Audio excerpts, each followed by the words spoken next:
Thunder cracked like gunshots over Houston as Marcus Rivera found them a beaten woman and her terrified son huddled outside his garage, their designer clothes soaked with rain and blood. He didn't know that Isabella Thornton carried secrets worth killing for, or that the boy clutching her hand was heir to an oil empire. All Marcus knew was that sometimes salvation comes disguised as strangers in a storm. Follow my story to the end and comment which city you're watching from so I can see how far my story has reached. The wrench slipped from Marcus Rivera's grip as thunder shook the corrugated roof of his auto repair shop. 11:43 on a Tuesday night, and he should have been home hours ago, but Mrs. Chen's transmission wouldn't fix itself, and she needed her car for her dialysis appointments. That's when he heard a sound that didn't belong to the storm. Crying. Soft, muffled, but unmistakably human. Marcus killed the work light and moved toward the back door, his army-trained instincts kicking in after 15 years of civilian life. Through the security door's small window, he saw them. A woman, maybe 35, holding a young boy against her chest. Even in the dim glow of the alley's security light, Marcus could see the bruising on her face, the way she held her ribs like they might be cracked. Their clothes told a different story than their condition. The woman's coat, even soaked through, was cashmere. The boy's shoes were Italian leather, the kind Marcus had seen in downtown Houston's luxury stores, but never on his customers' kids. He opened the door. "Please," the woman gasped, her educated accent cutting through the rain. "We just need— Come in." Marcus stepped aside, not needing to hear more. "Both of you now." They stumbled into his shop, bringing the storm with them. Up close, Marcus could see the damage better. The woman's left eye was swelling shut, purple-black bruising spreading across her cheekbone. Blood had dried at the corner of her mouth. The boy, maybe 7 or 8, seemed physically unhurt, but carried himself with the kind of stillness that suggested he'd learned not to draw attention. "I'm calling 911, Marcus said, already reaching for his phone. "No." The woman's panic was immediate, violent. "No police, no hospitals. Please." Marcus paused, studying them. He'd seen enough domestic violence cases in his neighborhood to recognize the fear, but this felt different, bigger. "My office is through there," he said, finally pointing to a door beside the tool racks. "There's a couch, blankets in the closet, first aid kits on the wall." The woman's relief was palpable. "Thank you, Don't need names right now," Marcus interrupted gently. "Just get warm. I'll bring some food." The boy spoke for the first time, his voice small but precise. "Do you have a dog?" "Rex is upstairs in my apartment, German Shepherd. That okay?" The boy nodded solemnly. "Dogs make mother feel safer." The comment hit Marcus in the chest. No kid should know that about their parent. He left them to settle and headed to the small kitchen area he'd installed years ago for long work nights. The leftover soup from Mama Rosa's restaurant would warm them up. As he heated it, Marcus's mind worked through the situation. Rich people didn't hide in mechanic shops unless they were desperate. The woman's injuries were fresh, maybe hours old. Someone had hurt her and she'd run with nothing but her son and the clothes on their backs. When he returned with the food, he found the woman applying antiseptic to her face, while the boy sat perfectly still on the couch, hands folded in his lap like he was in church. "I'm Marcus," he said, setting down the tray. "This is my shop." The woman hesitated, then said, "I'm Isabella. This is Oliver." "Oliver's a good name." Marcus handed the boy a bowl of soup. "My dad's middle name was Oliver." The boy's posture relaxed slightly. "Was he a soldier like you?" Marcus raised an eyebrow. "How'd you know I was a soldier?" "The way you walk," Oliver said matter-of-factly. "Heel-toe quiet. And your tattoo." He pointed to the airborne insignia partially visible on Marcus's forearm. "Smart kid," Marcus said, impressed. "Too smart sometimes," Isabella murmured, wincing as she dabbed at a cut. "Here." Marcus took the antiseptic from her shaking hands. "Let me. I've had field medic training." She stiffened but allowed him to clean the wound. This close, he could smell expensive perfume mixed with fear sweat and rain. Her hands, when they weren't trembling, moved with practiced precision, the hands of someone used to delicate work. "You a doctor?" he asked quietly. Isabella's eyes widened slightly. "How? Way you hold the medical supplies." You know what you're doing. A pediatric surgeon, she admitted after a pause. Or I was until... She stopped herself. Marcus didn't push. He finished cleaning her wounds in silence, noting how Oliver watched every movement ready to protect his mother despite being half Marcus's size. You can stay tonight, Marcus said. Apartment upstairs has a spare room. It's not fancy, but it's safe. We couldn't impose... It's not imposing. It's what decent people do. Isabella's eyes filled with tears. She quickly blinked away. There aren't many decent people left in our world. Marcus wanted to ask what world that was, but Oliver yawned. Exhaustion finally winning over vigilance. Come on, Marcus said, standing. Let's get you both somewhere you can actually rest. The apartment above the shop was small, but clean. Marcus had inherited it from his father, along with the garage, and he'd maintained both with the same careful attention. The spare room had been his sister Carmen's before she got her paralegal degree and moved to a better neighborhood. Bathroom's through there, he said, pulling fresh towels from a closet. I'll find some dry clothes. They'll be too big, but better than what you've got. Isabella touched the golden pendant at her throat, a nervous gesture. Marcus noticed the pendant bore some kind of crest, a oil derrick, rising from waves with Latin words beneath he couldn't read. Mr. Rivera, Isabella said formally, I need you to understand, if we stay here even for one night, you could be in danger. From who? She looked at Oliver, who had curled up on the bed despite fighting to stay awake. From people who think they own us. Marcus had seen enough of the world to know that sometimes the most dangerous enemies were the ones who smiled in public and destroyed lives in private. I've dealt with dangerous people before, he said simply. Get some rest. We'll figure out the rest in the morning. He left them to sleep and returned to his own room, but not before checking that all the doors were locked and the security system was armed. Then he pulled out his phone and texted his sister. Need you to come by the shop tomorrow. Bring your legal brain. Got a situation. Carmen's response was immediate, despite the late hour. Another stray dog situation, or stray people situation. The kind that matters. On my way first thing. Marcus set his phone aside and tried to sleep, but his mind kept returning to Isabella's pendant. He'd seen that crest before he was sure of it.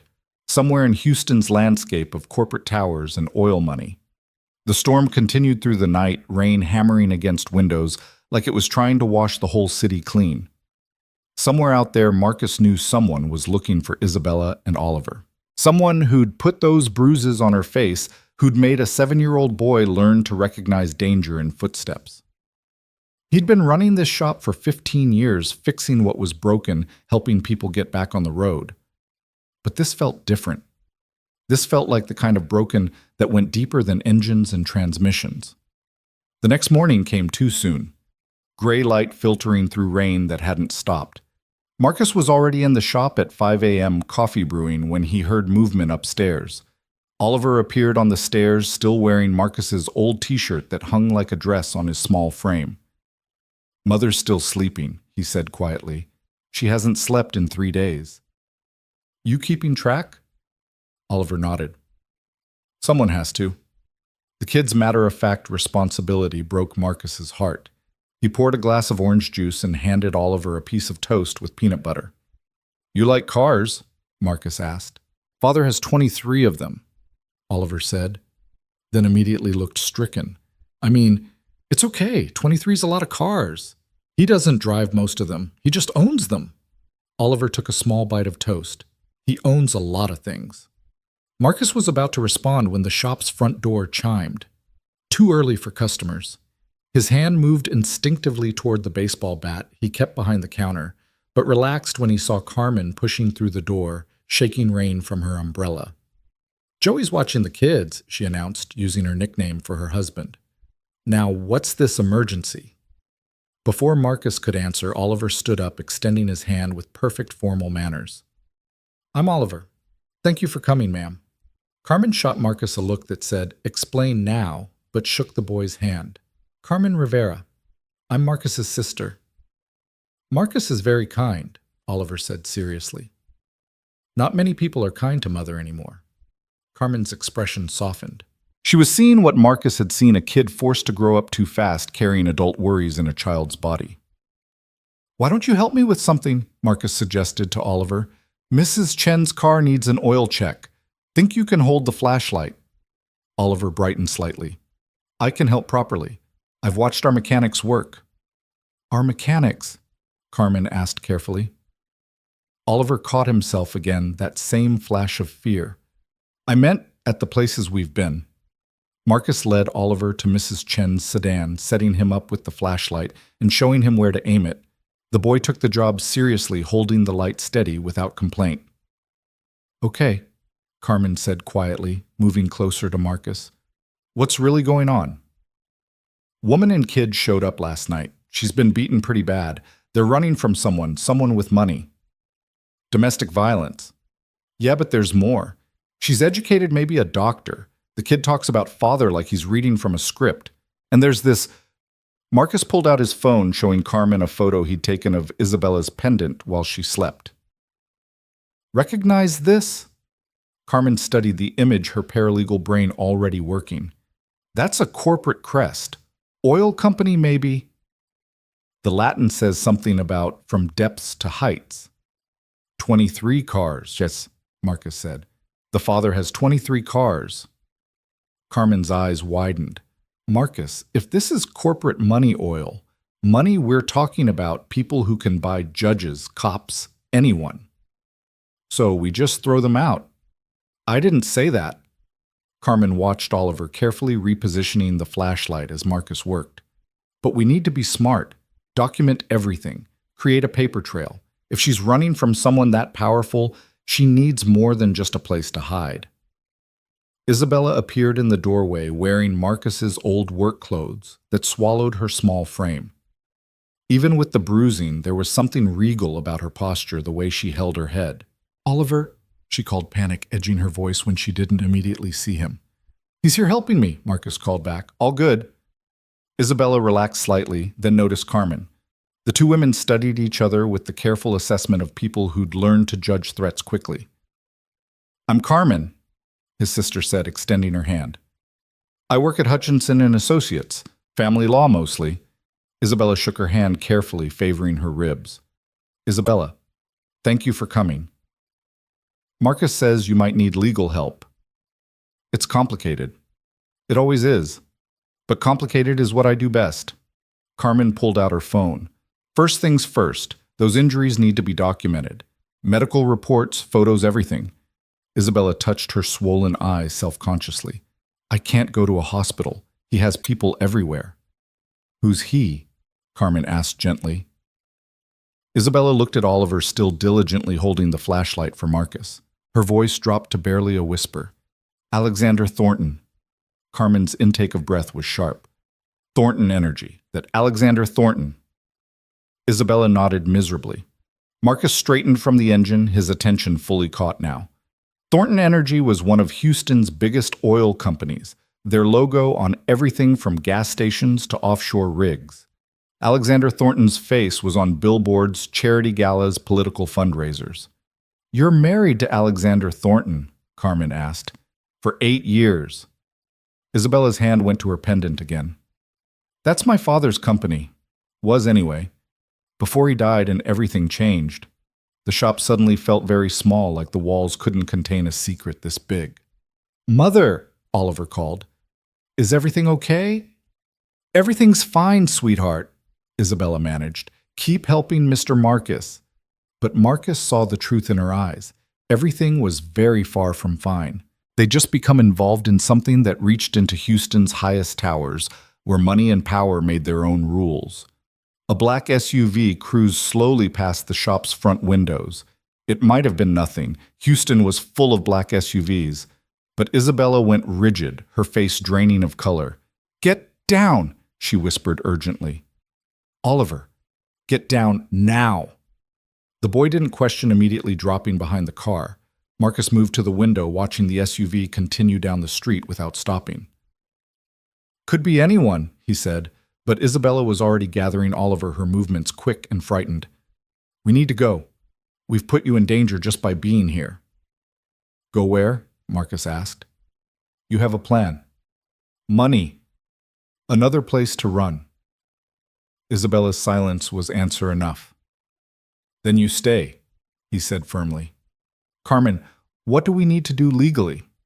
His sister was already typing on her phone. First, we file a protective order, document the abuse. If he's using corporate resources to track them, that's stalking across state lines, federal jurisdiction.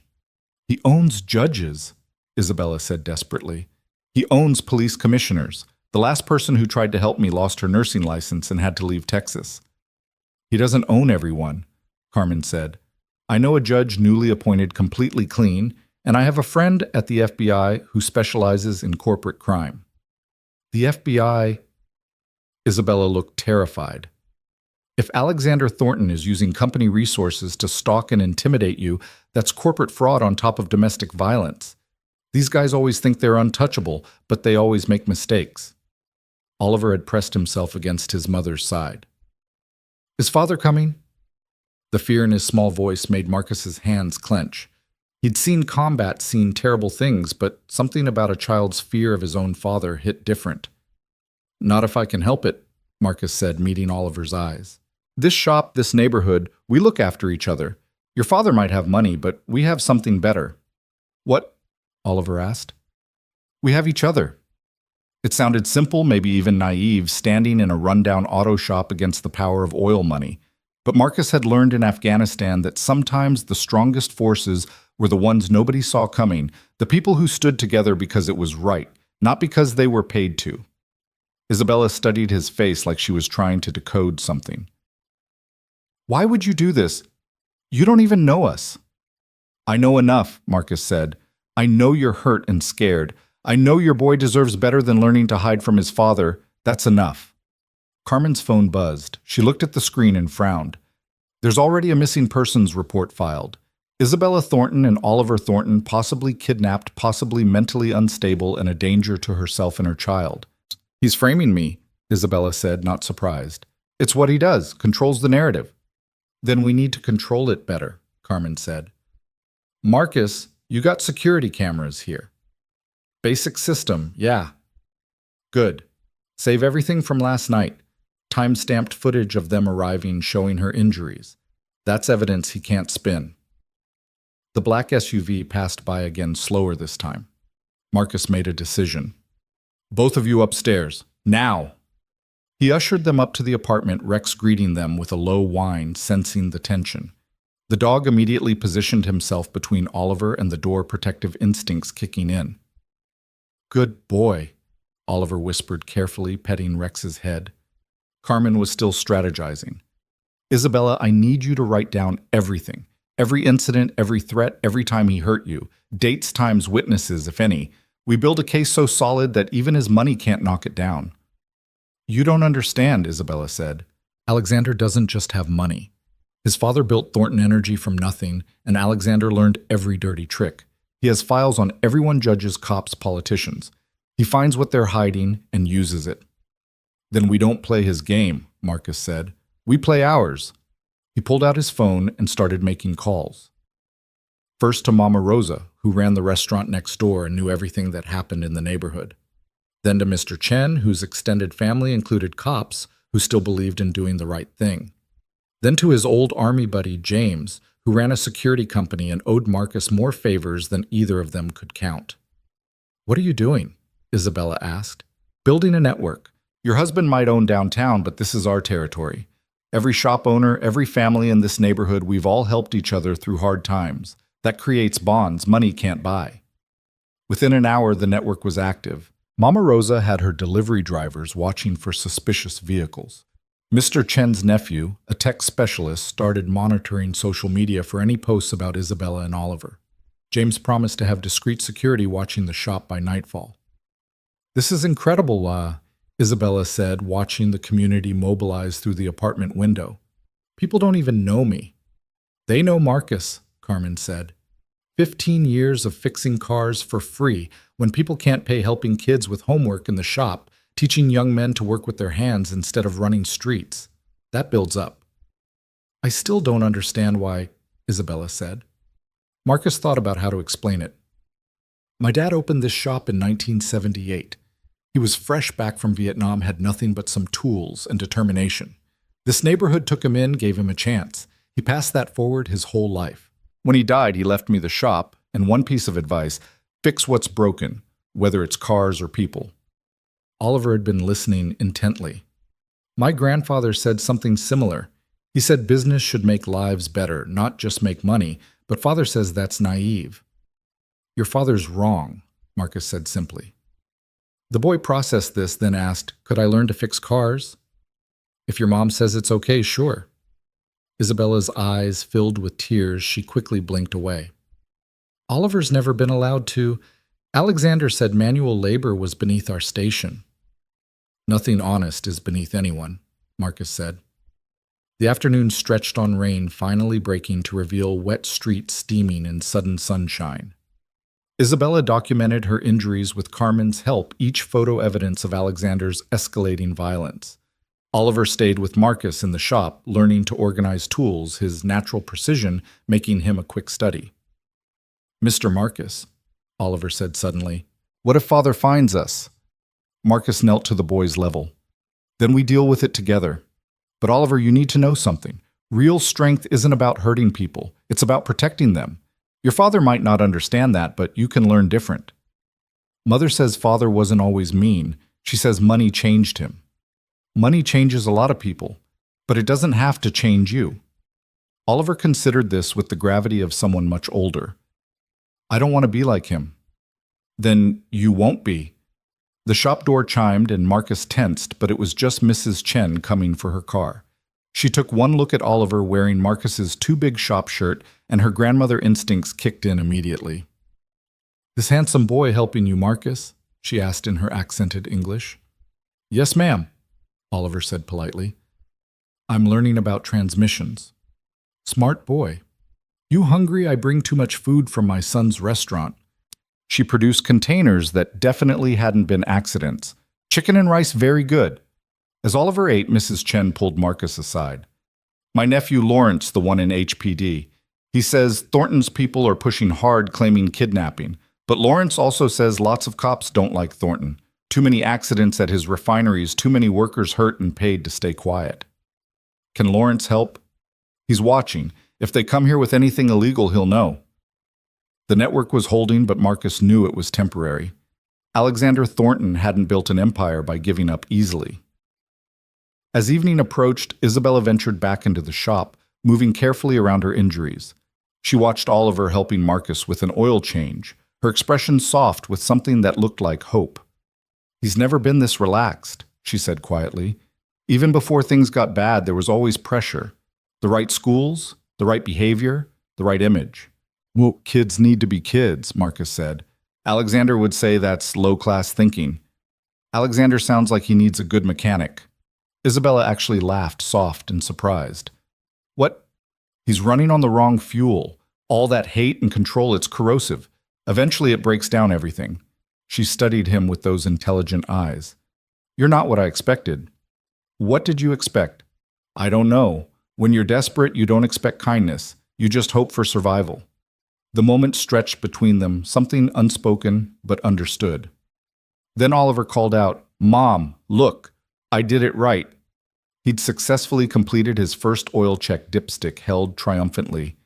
That's wonderful, sweetheart, Isabella said. And for a moment, they looked like any normal family mother's son, and the mechanic teaching them both that broken things could be fixed. The black SUV returned at sunset this time, parking across the street. Marcus saw it first, his body tensing with the familiar readiness of his army days. Carmen, take them upstairs. Now. His sister didn't argue, quickly ushering Isabella and Oliver to the apartment. Rex followed, hackles raised, sensing the threat. Marcus stepped outside, wiping his hands on a shop rag, projecting casual confidence. Two men emerged from the SUV, expensive suits incongruous in the working-class neighborhood.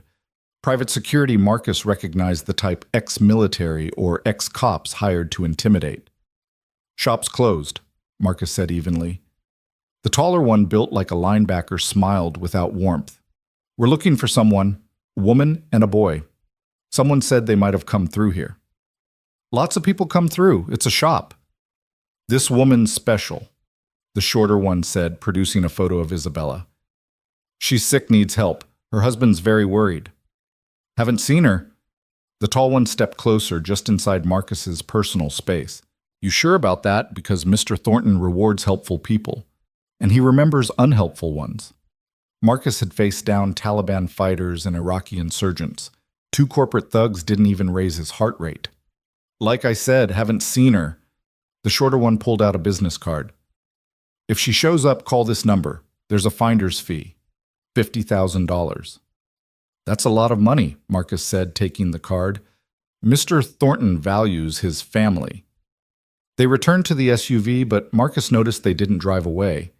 They sat there watching. He went back inside, pulling out his phone to text James. Need that security sooner rather than later. The response was immediate. 2 hours. Carmen met him at the stairs. They're rattled. Isabella's having a panic attack. Marcus found Isabella hyperventilating in the apartment's small kitchen, Oliver holding her hand, counting with her. 1, 2, 3, breathe. 1, 2, 3, breathe. Hey, Marcus said softly. They're gone. Just checking. Just fishing. They know, Isabella gasped. They always know. They suspect. That's different. And suspicion isn't proof. He knelt beside her, careful not to crowd her space. Isabella, look at me. You're not alone anymore. Those men out there, they're used to people being scared, isolated. But you've got Carmen working the legal angles, you've got the neighborhood watching, and you've got me. We're not going anywhere. Her breathing slowly steadied. Oliver kept holding her hand, and Marcus was struck again by the kid's unnatural composure. They'll come back, Isabella said. Probably, but by then we'll be ready. How can you be so calm? Marcus thought about it. In Afghanistan, my unit got pinned down in a valley. Surrounded, outgunned, everything going wrong. My sergeant, this guy from Detroit named Williams, he just started telling jokes. Bad ones. Really terrible. But it reminded us that fear only wins if you let it. We fought our way out because we stayed calm, worked together, trusted each other. This isn't a war. No, Marcus agreed. But the principles are the same. Stay calm, work together, trust each other. Isabella studied his face. I haven't trusted anyone in so long. Then maybe it's time to start. The security James promised arrived in an old pickup truck, 2 men who looked like construction workers but moved like soldiers. Marcus recognized the type operators who'd learned to blend in anywhere. They set up in subtle positions, one working on a broken-down car near the corner, another waiting for a friend at the bus stop with clear sightlines to the shop. Inside, Isabella was helping Carmen compile evidence. Each photo of a bruise, each medical record from past accidents, each threatening text message became part of a paper trail that would be hard to dispute. He was careful at first, Isabella explained, scrolling through her phone. Never hit where it would show. Never in front of witnesses, but the last year he stopped caring. What changed? Carmen asked. Isabella glanced at Oliver, who was downstairs with Marcus, learning to change brake pads. My father died. William Thornton. He built the company from nothing, believed in corporate responsibility. When he was alive, Alexander had to pretend to share those values. William Thornton was your father. Carmen's eyes widened. I remember reading about his death. They said it was sudden. Heart attack, very convenient timing. Isabella's voice was bitter. He was about to restructure the company, reduce Alexander's control. He'd discovered things, environmental violations, safety shortcuts, workers paid to stay quiet about injuries. Carmen and Marcus exchanged glances. Are you saying Alexander... I can't prove anything, but my father was healthy, had just passed a full physical. Then suddenly he's dead and Alexander has full control of Thornton Energy. The implications hung heavy in the air. They weren't just dealing with domestic violence anymore. This was potentially murder, corporate conspiracy, the kind of thing that powerful men killed to keep quiet. There's more, Isabella said quietly. My father left me shares. 40% of the company held in trust. Alexander can't touch them unless... She paused, swallowing hard. Unless I'm declared mentally incompetent or dead. That's why he's framing you as unstable, Carmen realized. The missing persons report mentioning mental instability. He's laying groundwork. He's done it before. My friend Jennifer, a nurse at Houston Medical. She helped me document injuries once. Within a month, she was accused of stealing drugs, lost her license, had to leave the state. Alexander made sure I knew he was behind it. Marcus felt anger building in his chest, the kind he'd learned to control but never eliminate. Men like Alexander Thornton used their power like a weapon, destroying anyone who challenged them. We need more than domestic violence charges, he said. We need to expose the whole thing. That's dangerous, Isabella warned. The last journalist who tried to investigate Thornton Energy ended up in a car accident, survived but barely. Then we be smart about it, Carmen said. I have a friend at the Houston Chronicle, Sarah Chen. She's been investigating corporate corruption for years, knows how to protect sources. No journalists, Isabella said immediately. They'll destroy her too. Not if we do this right, Marcus said. Not if we make it too big to bury. Oliver's voice drifted up from the shop, excited about successfully removing a tire. The sound of his happiness, so rare according to Isabella, strengthened Marcus's resolve.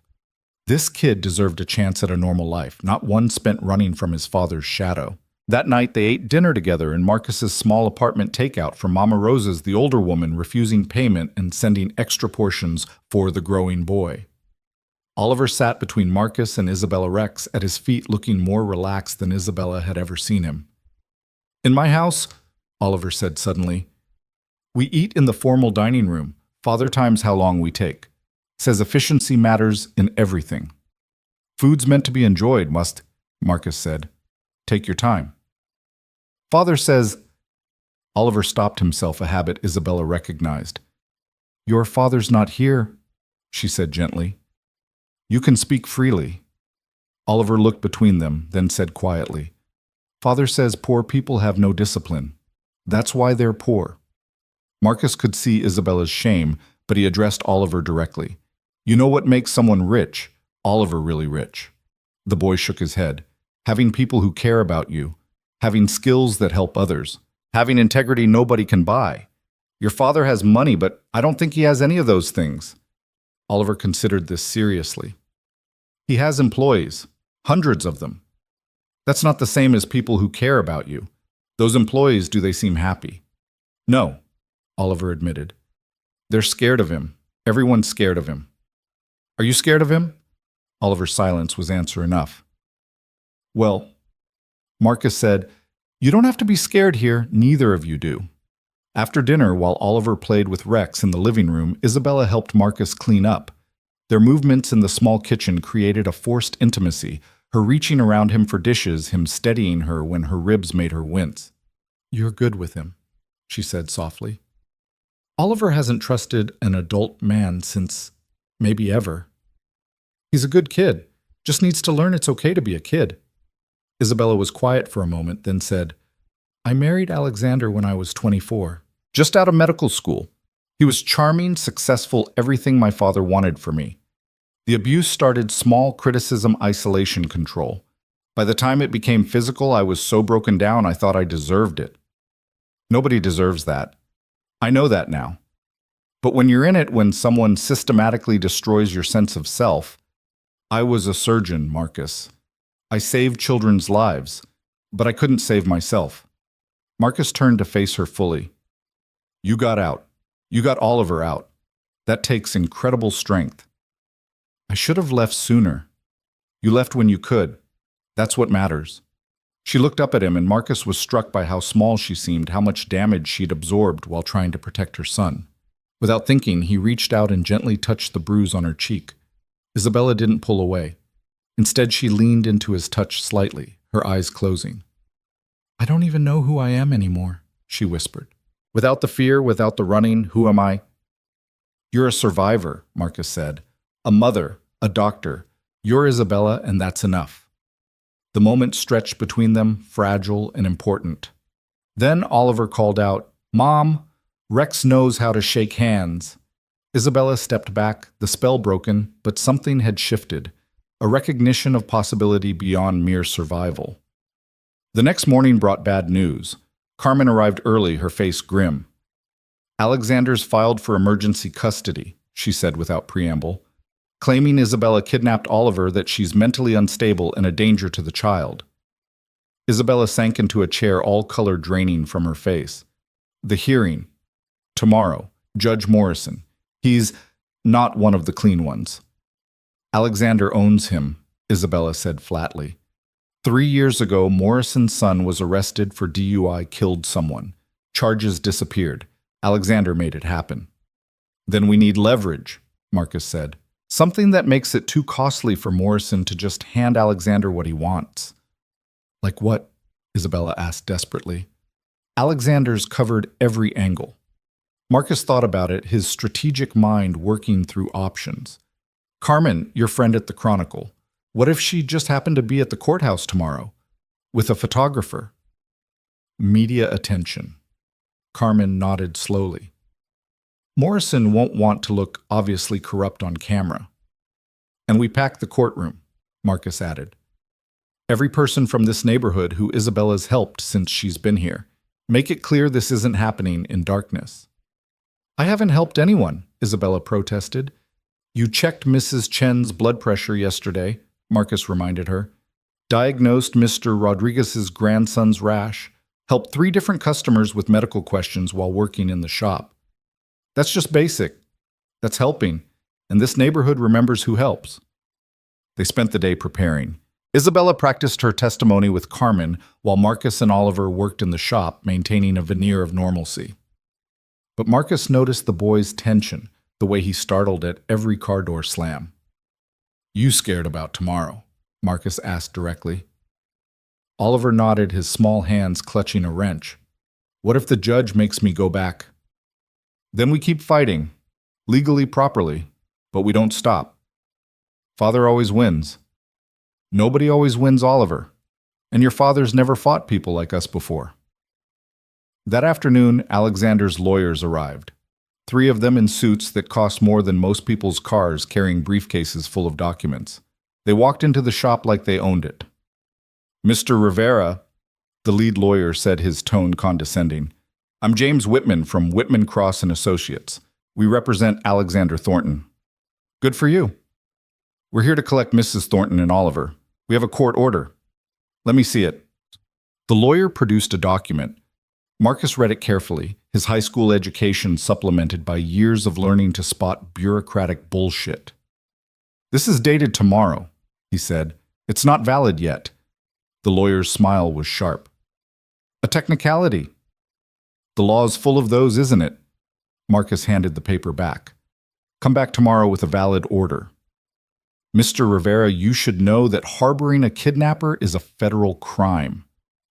And you should know that trespassing on private property is a state crime. Want me to call the cops? I'm sure they'd love to sort this out. The lawyers exchanged glances. They weren't used to resistance from people like Marcus. This isn't over, Whitman said. Never thought it was. After they left, Marcus found Isabella shaking in the office, Oliver pressed against her side. They're going to take him, she said. All their money, all their lawyers. Hey. Marcus knelt in front of them. Remember what I said about Afghanistan? About staying calm? Isabella nodded, tears streaming down her face. This is the same thing. They want you panicked, making mistakes. But we're going to be smart. We're going to be ready. And we're going to fight with everything we have. What if it's not enough? Marcus thought about all the battles he'd fought, the ones he'd won and the ones he'd lost. Then we keep fighting. That's what you do for family. Oliver looked up at him. Are we family? The question hung in the air, complex and simple at the same time. Yeah, Marcus said finally. I think we are. That evening, the neighborhood rallied. Word had spread about the custody hearing, and people started showing up at the shop. Mrs. Chen brought her entire extended family. Mama Rosa arrived with a pot of soup and a fierce expression. Mr. Rodriguez brought his fellow veterans from the VFW. Nobody messes with our people, Mama Rosa declared, her accent thick with emotion. This Isabella, she's good people. She helped my granddaughter with her science homework yesterday. Explained the digestive system like a real teacher. She diagnosed my arthritis, Mr. Chen added. Told me exactly what to tell my doctor. Saved me thousands in tests. One by one, people shared small stories of Isabella's kindness in the few days she'd been there. She'd become part of the community without realizing it, simply by being herself. Isabella stood in the center of it all, overwhelmed. I don't deserve this. That's exactly why you do deserve it, Marcus said. The black SUVs returned that night, 4 of them parking at various points around the block. Alexander wasn't taking chances. Marcus watched from the apartment window, Isabella beside him. Oliver was asleep on the couch, Rex curled protectively around him. "He's showing force," Isabella said quietly. "It's what he does. Makes sure everyone knows his reach." "Let him. Tomorrow we show him what real strength looks like." Isabella turned to him in the dim light. "Why are you doing this, Marcus, really? You could have just called the police that first night, washed your hands of us." Marcus thought about how to answer. The truth was complicated, part instinct, part loneliness, part recognition of something in her and Oliver that called to everything good in him. "My dad used to say that life puts people in your path for a reason," he said finally. "That night in the storm, you didn't just need shelter. You needed someone who wouldn't let go. And maybe I needed to be needed again." Isabella reached out her hand, finding his in the darkness. "I haven't felt safe in so long I'd forgotten what it was like. But here with you, even with everything happening, I feel safe." "You are safe." "That's not what I mean." She squeezed his hand. "I mean I feel safe to be myself again. To remember who I was before Alexander broke me down." "You were never broken," Marcus said. "Hurt, yes. Scared, yes. But not broken. Broken things don't protect their children the way you've protected Oliver." Isabella moved closer and Marcus could smell her shampoo, something simple from his bathroom that somehow smelled perfect on her. "When this is over," she said softly, "if we get through this." "When we get through this," Marcus corrected. "When we get through this, but," she agreed. "I want to learn to fix cars." Marcus smiled in the darkness. Yeah, I want Oliver to grow up knowing that working with your hands is honorable, that creating and fixing things matters as much as anything his father does in boardrooms." "I'd like that." They stood together watching the SUVs, hands linked two people who'd found each other in the worst circumstances but were building something worth fighting for. The courthouse at 9 a.m. was a circus. Sarah Chen from the Chronicle was there with a photographer tipped off by Carmen. 3 other news outlets had mysteriously received word about the hearing. The courtroom was packed with Marcus's neighbors, all in their best clothes, all there to support Isabella. Alexander entered with an entourage, lawyers, assistants, bodyguards. He looked exactly like his photos, handsome in that cold corporate way, every hair-in-place suit tailored to perfection. His eyes found Isabella immediately, and the look he gave her was pure possession. "Isabella," he said smoothly, approaching with confidence, "this has gone far enough. Come home where you belong." Marcus stepped between them. "She's exactly where she belongs." Alexander looked at Marcus like he was examining something on his shoe. "And you are?" "Marcus Rivera. I own the shop where Isabella and Oliver have been staying." "The mechanic." Alexander's tone made it sound like a disease. "How much did she promise you? I'll double it to walk away." "Not everything's for sale. In my experience, everything is. It's just a matter of price." Judge Morrison entered before Marcus could respond. He was an older man with the look of someone who'd made too many compromises. His eyes avoided the media cameras. The hearing began with Alexander's lawyers painting Isabella as unstable a danger to Oliver. They had documents, carefully edited medical records suggesting mental illness reports from household staff about erratic behavior.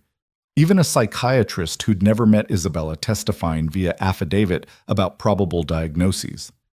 Isabella sat rigid beside Carmen, her hands clenched so tight her knuckles were white. Oliver wasn't in the courtroom. Carmen had arranged for him to stay with child services during the hearing standard procedure, but still terrifying. Then it was their turn. Carmen stood 5 feet 2 inches of legal fury. "Your Honor, we'd like to present evidence of systematic domestic abuse spanning 8 years. She began with the photos, each injury documented and dated. Then the medical records Isabella had hidden. Emergency room visits. Alexander didn't know about x-rays showing healed fractures, a pattern of escalating violence. "Objection," Alexander's lawyer said. "These could be from anything. Mrs. Thornton is known to be clumsy." "Clumsy?" Carmen repeated flatly. "Right. So clumsy she has defensive wounds on her arms, so clumsy she has bruises in the shape of fingers around her throat." She called her first witness, Dr. Patricia Ramirez from Houston Medical, who treated Isabella secretly 3 times. "The injuries were consistent with domestic violence," Dr. Ramirez testified. Mrs. Thornton begged me not to report it. She was terrified of her husband. Alexander's lawyers attacked her credibility, but Dr. Ramirez held firm. Then came character witnesses. Mrs. Chen testified about Isabella's kindness and medical knowledge. Mama Rosa spoke about seeing Isabella help everyone despite her own pain. Even crusty Mr. Rodriguez stood up and said Isabella was good people and Alexander was corporate scum. Judge Morrison looked increasingly uncomfortable as the community support became obvious. The cameras were rolling, and he knew it. Alexander himself took the stand, all smooth confidence and wounded husband act. "I'm concerned for my wife's mental health," he said, managing to look caring. "She's been paranoid, making wild accusations. I just want her to get help." "These wild accusations," Carmen said on cross-examination. "You mean the domestic violence?" "That never happened." Carmen pulled out her phone. "Your Honor, I'd like to play a recording." Alexander's lawyers objected, but Morrison, aware of the cameras, allowed it. Isabella's voice filled the courtroom, recorded on a hidden phone during one of Alexander's rages. His voice was clear, threatening, followed by the sound of impact, and Isabella's cry of pain. The courtroom was dead silent. Alexander's composure cracked. "That's taken out of context." "What context makes threatening to kill your wife acceptable?" Carmen asked. "I never, Carmen played another recording, Alexander's voice cold and clear.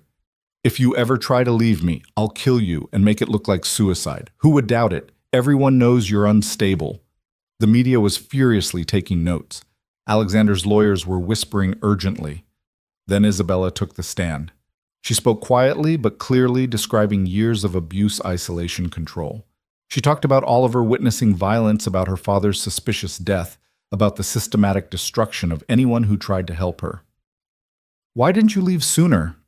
Alexander's lawyer asked, trying to salvage something.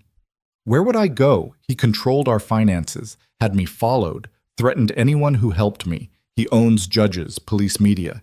He made sure I knew there was no escape. Yet you're here now." "Yes." Isabella looked directly at Alexander. "Because I finally found people he couldn't buy or threaten. People who stood up to him because it was right, not because they were paid to." Judge Morrison looked between the packed courtroom, the media cameras, and Alexander's increasingly angry face. Whatever Alexander had on him, it wasn't worth the public destruction of his reputation. "Based on the evidence presented," Morrison said carefully, "I'm denying the emergency custody request and issuing a temporary restraining order against Mr. Thornton. A full custody hearing will be scheduled for next month." The courtroom erupted. Alexander shot to his feet, rage replacing his composed mask. "You can't do this," he shouted at Morrison. "You know what I know." Morrison's face went pale, but he held firm. "Mr. Thornton, you're in contempt. Bailiff." Alexander stormed out before he could be arrested, his lawyers scrambling to follow. Isabella collapsed into Marcus's arms, sobbing with relief. Around them, their community celebrated, but Marcus kept his eyes on the door Alexander had exited through. This wasn't over. Men like Alexander Thornton didn't accept defeat. They just changed tactics. The victory at the courthouse lasted exactly 6 hours.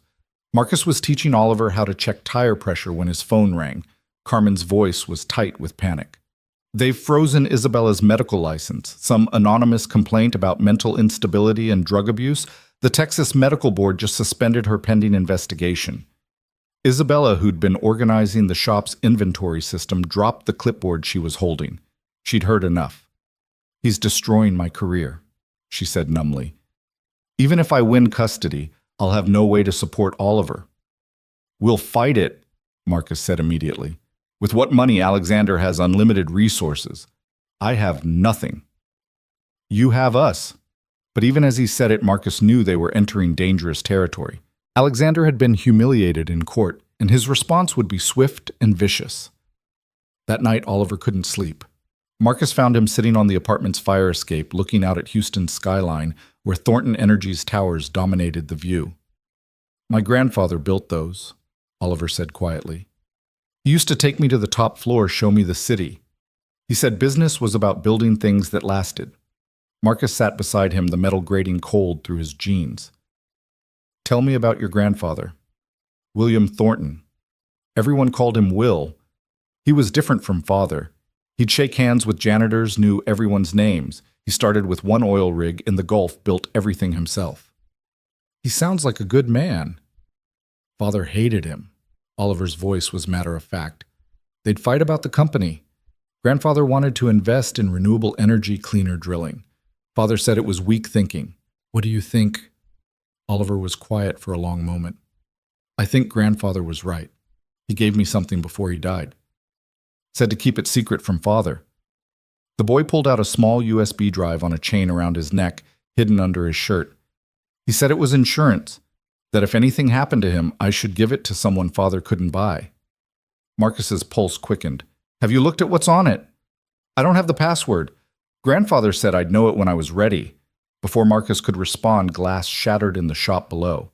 Then came the smoke alarm, followed by the acrid smell of gasoline. Fire! Marcus grabbed Oliver, rushing him inside. Isabella, get out now. They evacuated down the exterior stairs as flames began licking through the shop's windows. Rex bounded ahead, barking frantically. Isabella grabbed their few possessions while Marcus called 911. The fire department arrived quickly, but the damage was done. The shop's interior was destroyed tools. Melted diagnostic equipment ruined years of work, reduced to ash and twisted metal. Accelerant, the fire chief told Marcus. Gasoline. This was arson. You'll investigate. The chief looked uncomfortable. We'll file a report. But without witnesses. He didn't need to finish.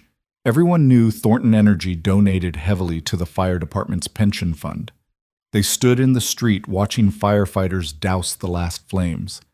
Everything Marcus had built his father's legacy gone in minutes. This is my fault, Isabella said, tears cutting through the soot on her face. I brought this to you. No, Marcus said firmly. Alexander did this, not you.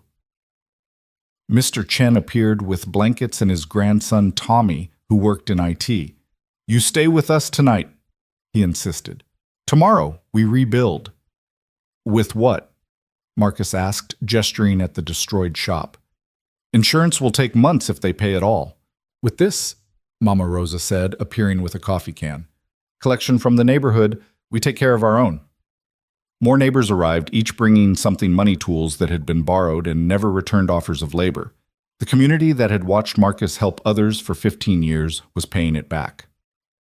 This is just the beginning, Oliver said quietly to Marcus. Father always says the first strike is to show you're serious. The second is to destroy you. The second strike came at dawn. Carmen arrived at Mr. Chen's house pale and shaking. There's a warrant for Isabella's arrest. Embezzlement from Thornton Energy. They're saying she stole $3 million from corporate accounts. That's insane, Isabella protested. I never had access to those accounts. They have documents with your digital signature transfers to an offshore account in your name. Fabricated, Marcus said immediately. Of course, but proving that takes time. And if she's arrested, Alexander gets emergency custody of Oliver, Isabella finished. He wins. They had minutes to decide.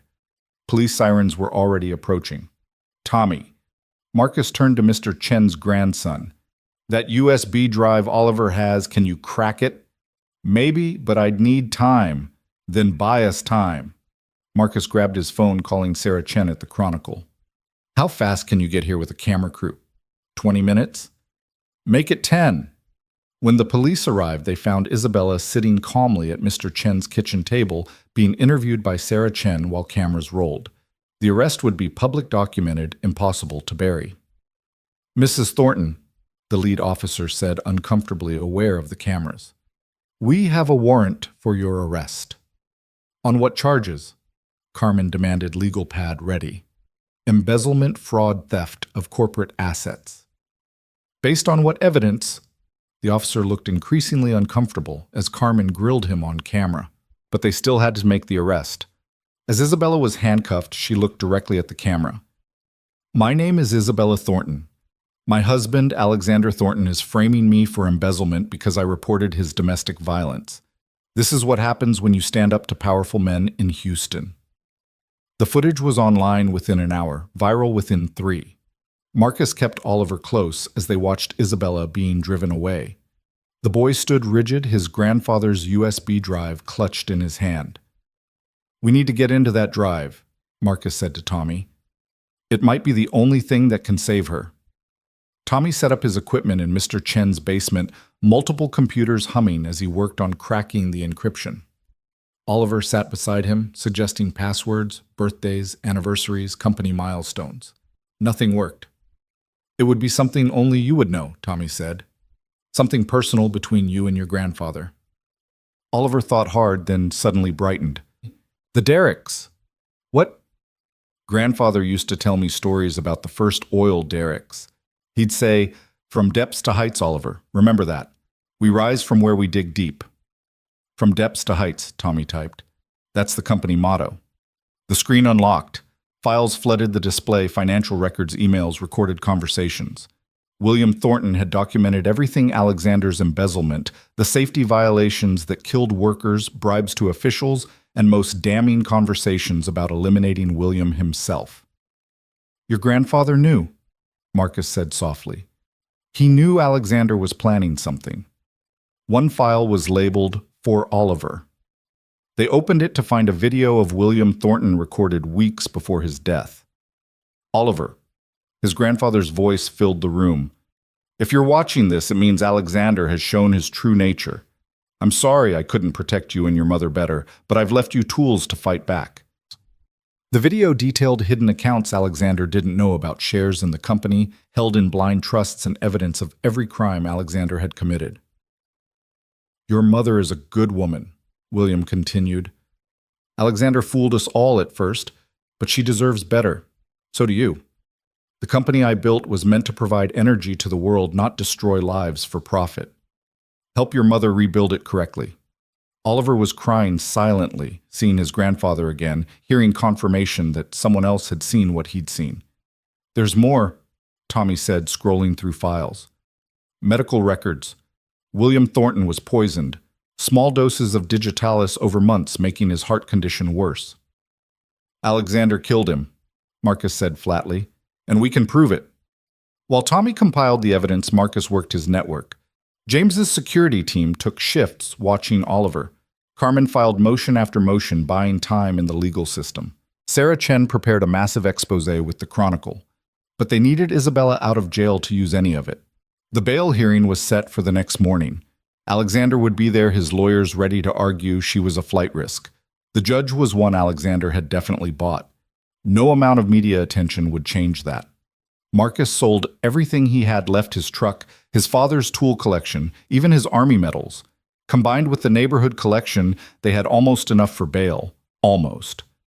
"It's 50,000 short," Carmen said desperately. Judge set it at $500,000.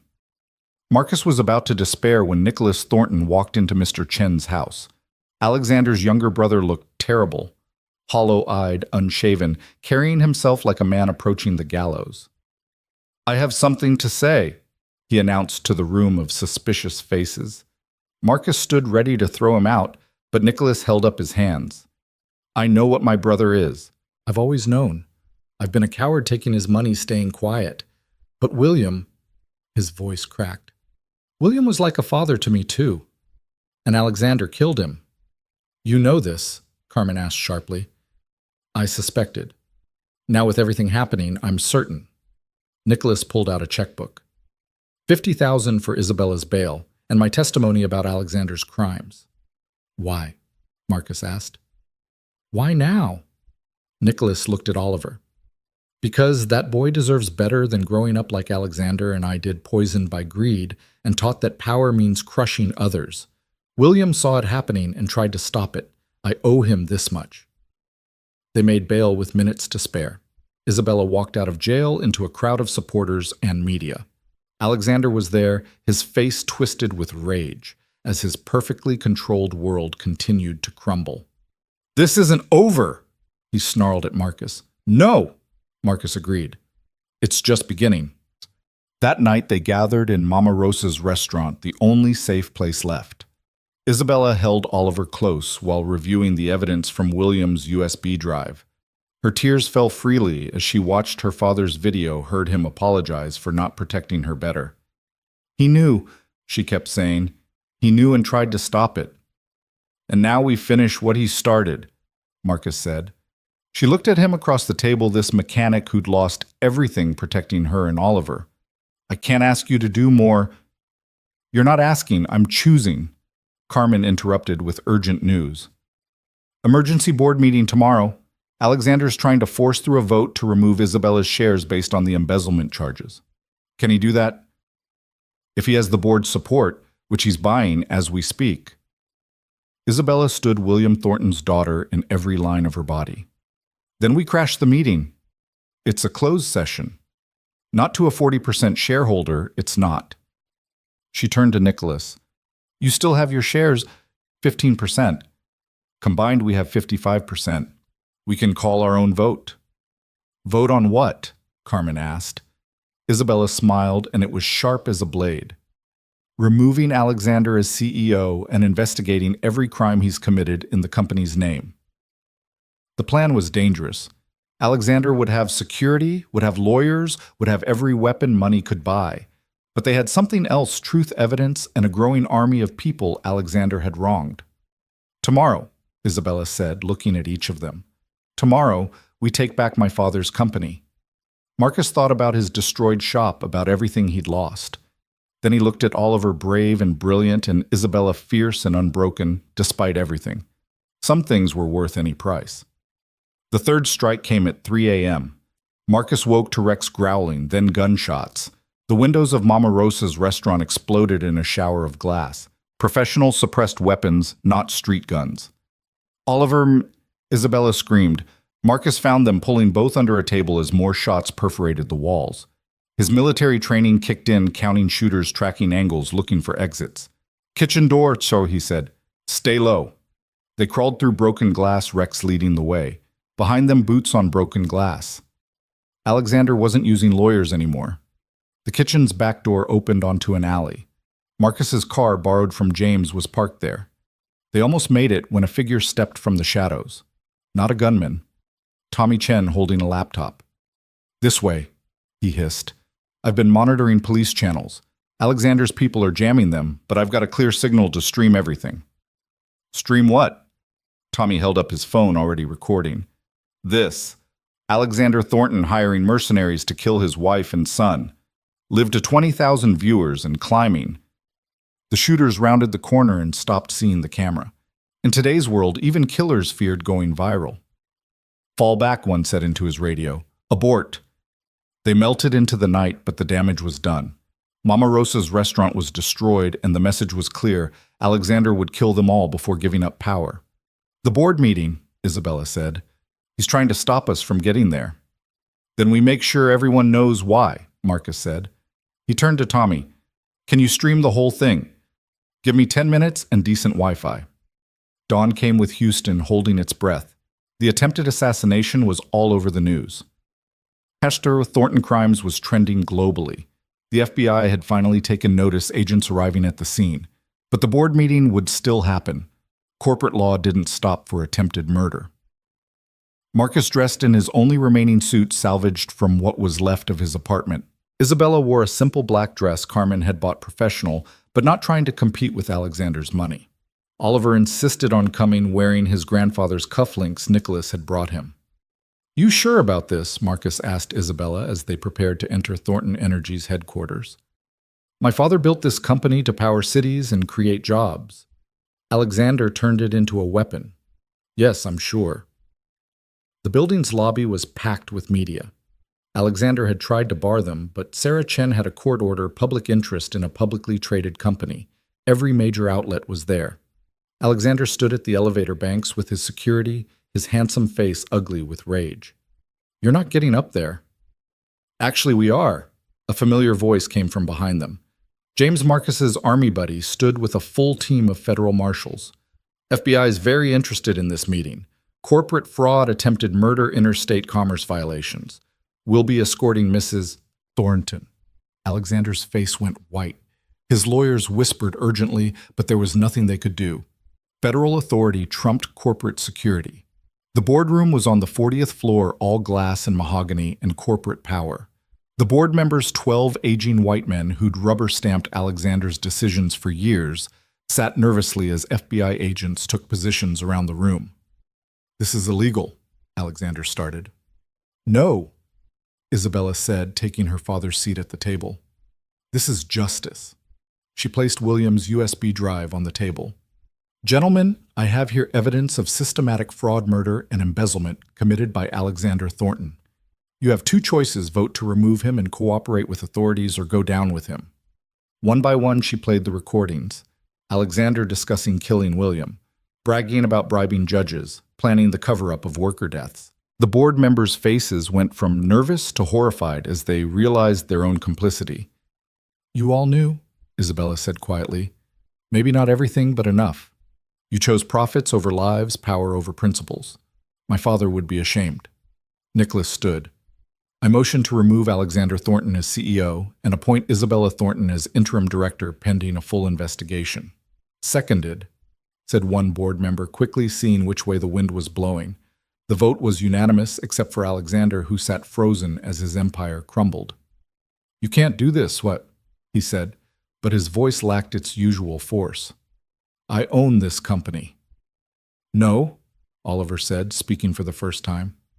"Grandfather built this company. You just stole it." FBI agents moved forward. "Alexander Thornton, you're under arrest for conspiracy to commit murder, corporate fraud, embezzlement." The list went on. Alexander looked at Isabella as handcuffs clicked around his wrists. The same helpless fury she'd seen so many times now directed impotently at her. "This isn't over," he said. "Yes?" Isabella replied simply. "It is." As they led Alexander away, Oliver moved to the window, looking out at the city his grandfather had helped power. Marcus joined him, placing a protective hand on the boy's shoulder. "What happens now?" Oliver asked. "Now we rebuild," Isabella said, joining them. "The company, our lives, everything Alexander destroyed. Together." Oliver looked between his mother and Marcus.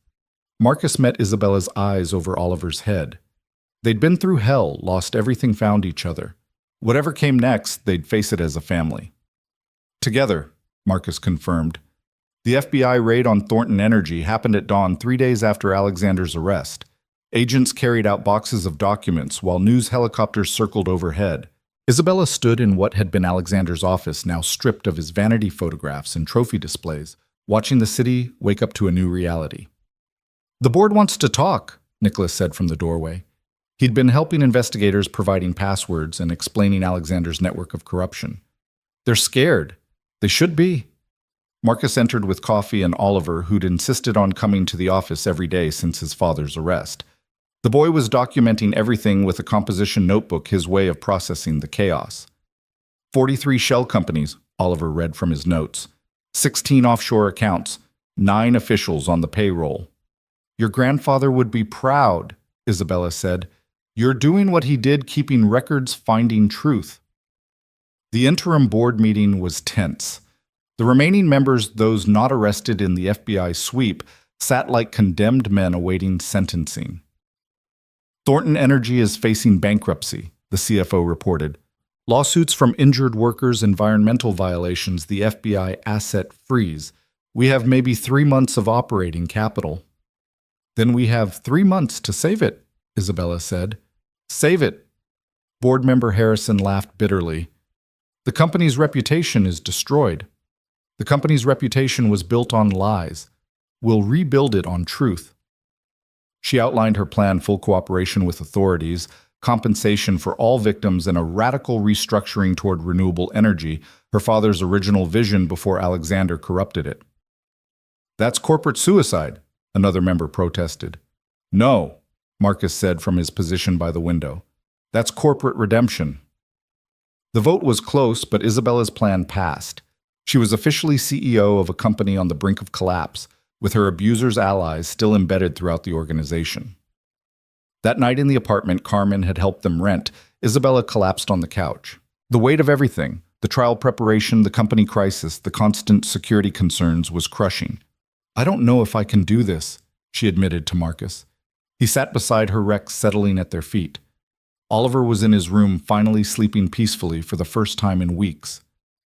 "You remember that first night?" Marcus asked. "You showed up beaten, terrified, with nothing but Oliver and the clothes on your backs. How could I forget? Look where you are now. You faced down Alexander, exposed his crimes, took back your father's company. You've already done the impossible."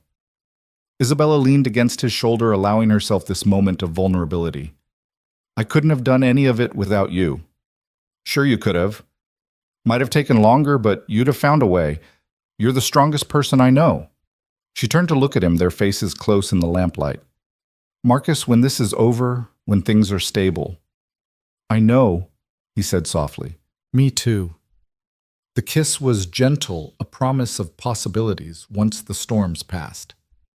The first assassination attempt had been violent. The second was subtle. Isabella had been reviewing contracts in her office when she started feeling dizzy. Her vision blurred, her heart racing irregularly. If Nicholas hadn't walked in and recognized the symptoms, the same ones William had experienced, she might have died at her desk. Digitalis poisoning. The hospital confirmed. In her coffee. Same method used on William Thornton. Marcus stood guard at her hospital bed while FBI agents swept the office. They found the source, a new assistant hired just days ago, who'd disappeared after delivering the poisoned coffee. "Alexander has people everywhere," Nicholas said grimly. "Even from prison, he's reaching out." Oliver sat by his mother's bed, holding her hand with fierce determination. "We need to stop him permanently." "We need to prove he ordered it," Carmen corrected, ever the legal mind. "Otherwise, it's just another employee acting alone." The proof came from an unexpected source. One of Alexander's cellmates, looking for a deal on his own charges, had recorded Alexander arranging the hit. He'd used a contraband phone to contact old associates, promising payments from hidden accounts the FBI hadn't found.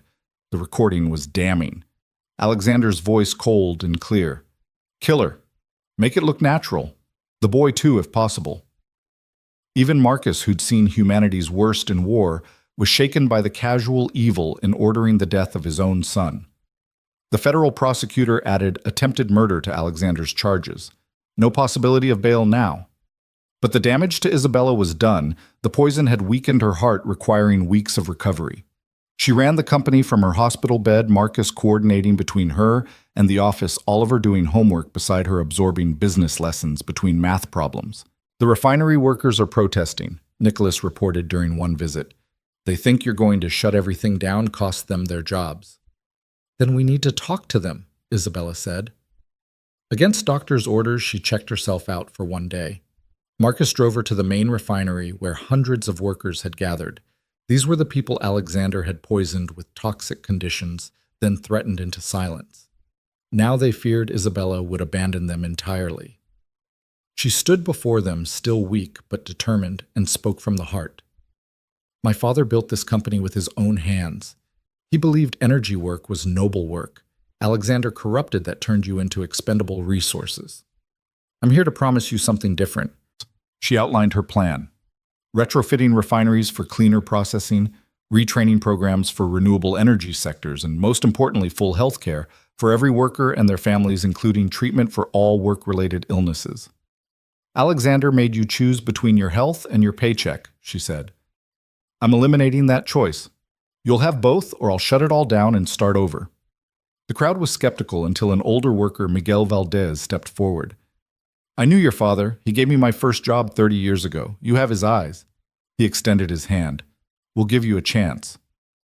The handshake photo, Isabella, frail but fierce, clasping hands with a worker whose own hands bore the scars of decades of labor, became iconic. It ran on front pages with headlines about corporate redemption. But redemption came with a price. The company was hemorrhaging money. Lawsuits, cleanup costs, and victim compensation were draining accounts faster than revenue could refill them. Isabella needed investors, but Thornton Energy was toxic to anyone with money. "There is one option," Nicholas said during an emergency meeting. "The reserve accounts." "What reserve accounts?" "Father set them aside off the official books. For emergencies only. Alexander never knew about them. I only know because I helped Father hide them from the IRS." "That's illegal," Carmen pointed out. So was everything else Alexander did, Nicholas countered. These accounts have nearly 50 million, enough to keep us afloat while we restructure. Isabella wrestled with the decision. Using hidden money felt like perpetuating Alexander's methods, but without it, the company would collapse, taking thousands of jobs with it. We use it, she decided, but we also report it to the IRS, pay the penalties, make it clean. No more secrets. The decision cost another 10 million in penalties and back taxes, but it established something Alexander had never had credibility. The FBI noted the voluntary disclosure. The media praised the transparency. Workers saw a CEO willing to pay for her father's mistakes, rather than hide them. Slowly, things began to turn around. A tech billionaire, impressed by Isabella's integrity, invested 20 million in the renewable energy division. A federal grant for environmental cleanup added another 30 million. The stock price, which had cratered after Alexander's arrest, began climbing. Marcus reopened his shop with insurance money and community support. It was smaller, simpler, but clean and honest. Oliver spent afternoons there, learning the mechanical skills Alexander had forbidden discovering. He had his grandfather's gift for understanding how things worked. "I want to build things," Oliver announced one evening, "like Grandpa Will did, but clean things, solar panels and wind turbines." "Then that's what you'll do," Isabella said, ruffling his hair. They'd established a new routine. Marcus and Isabella weren't officially together. She needed time to heal from 8 years of abuse, but they operated as partners, co-parents to Oliver, rebuilding their lives in parallel. The trial date was set for spring. Alexander faced 47 federal charges. His lawyers were pushing for a plea deal, but Isabella refused any agreement that didn't include a full confession. "He needs to admit what he did," she told the prosecutor. "To my father, to me, to Oliver. No sealed records, no private agreements, public accountability." Alexander's response came through his lawyer. He would confess to everything if Isabella agreed to one meeting alone, no recordings. "Absolutely not," Marcus said immediately. "It's the only way," Isabella argued. "Without his confession, the trial could drag on for years. He tried to kill you, twice. He'll be shackled, guards present. I need to face him one last time, Marcus. I need him to see he didn't break me." The meeting was arranged at the Federal Detention Center. Isabella entered the sterile room where Alexander waited, orange jumpsuit replacing his expensive suits, handcuffs replacing his Rolex.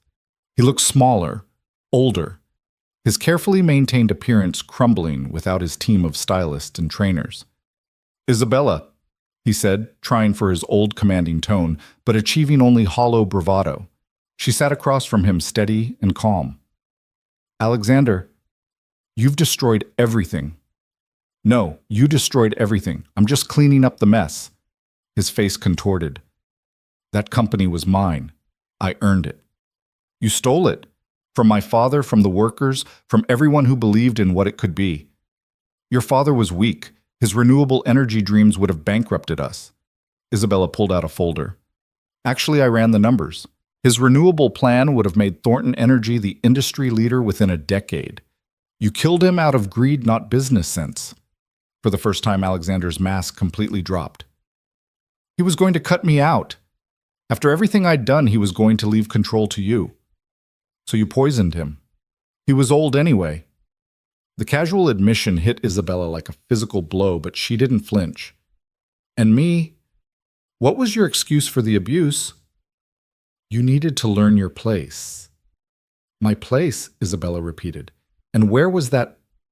"Beneath me, supporting me, silent." She stood looking down at the man who'd terrorized her for 8 years. "My place is running the company you tried to steal. My place is raising Oliver to be everything you're not. My place is free." "This isn't over," Alexander called as she walked to the door. "I have appeals connections. Your connections are being arrested or running scared. Your money is frozen. Your reputation is destroyed. It's over, Alexander. You're over." She left him there raging at guards who didn't care, finally as powerless as he'd made her feel for so long. The confession came 2 days later, detailed and damning. Alexander admitted to murdering William, abusing Isabella, embezzling funds, bribing officials, and ordering the deaths of witnesses. In exchange, life in prison instead of the death penalty. It's done, Isabella told Marcus and Oliver that evening. He'll never hurt anyone again. Oliver hugged her tightly. Can we be a normal family now? Isabella looked at Marcus over Oliver's head. They weren't a normal family, might never be. But they were their family forged in crisis and strengthened by survival. We can be our family, she said. That's better than normal.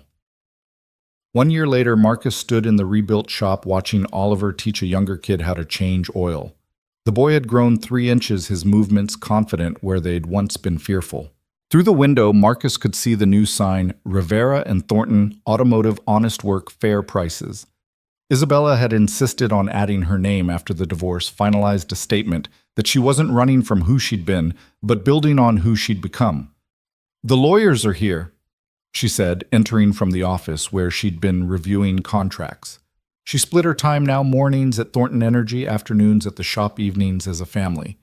The lawyers brought news that would change everything. Alexander Thornton was found dead in his cell this morning, the lead attorney said carefully.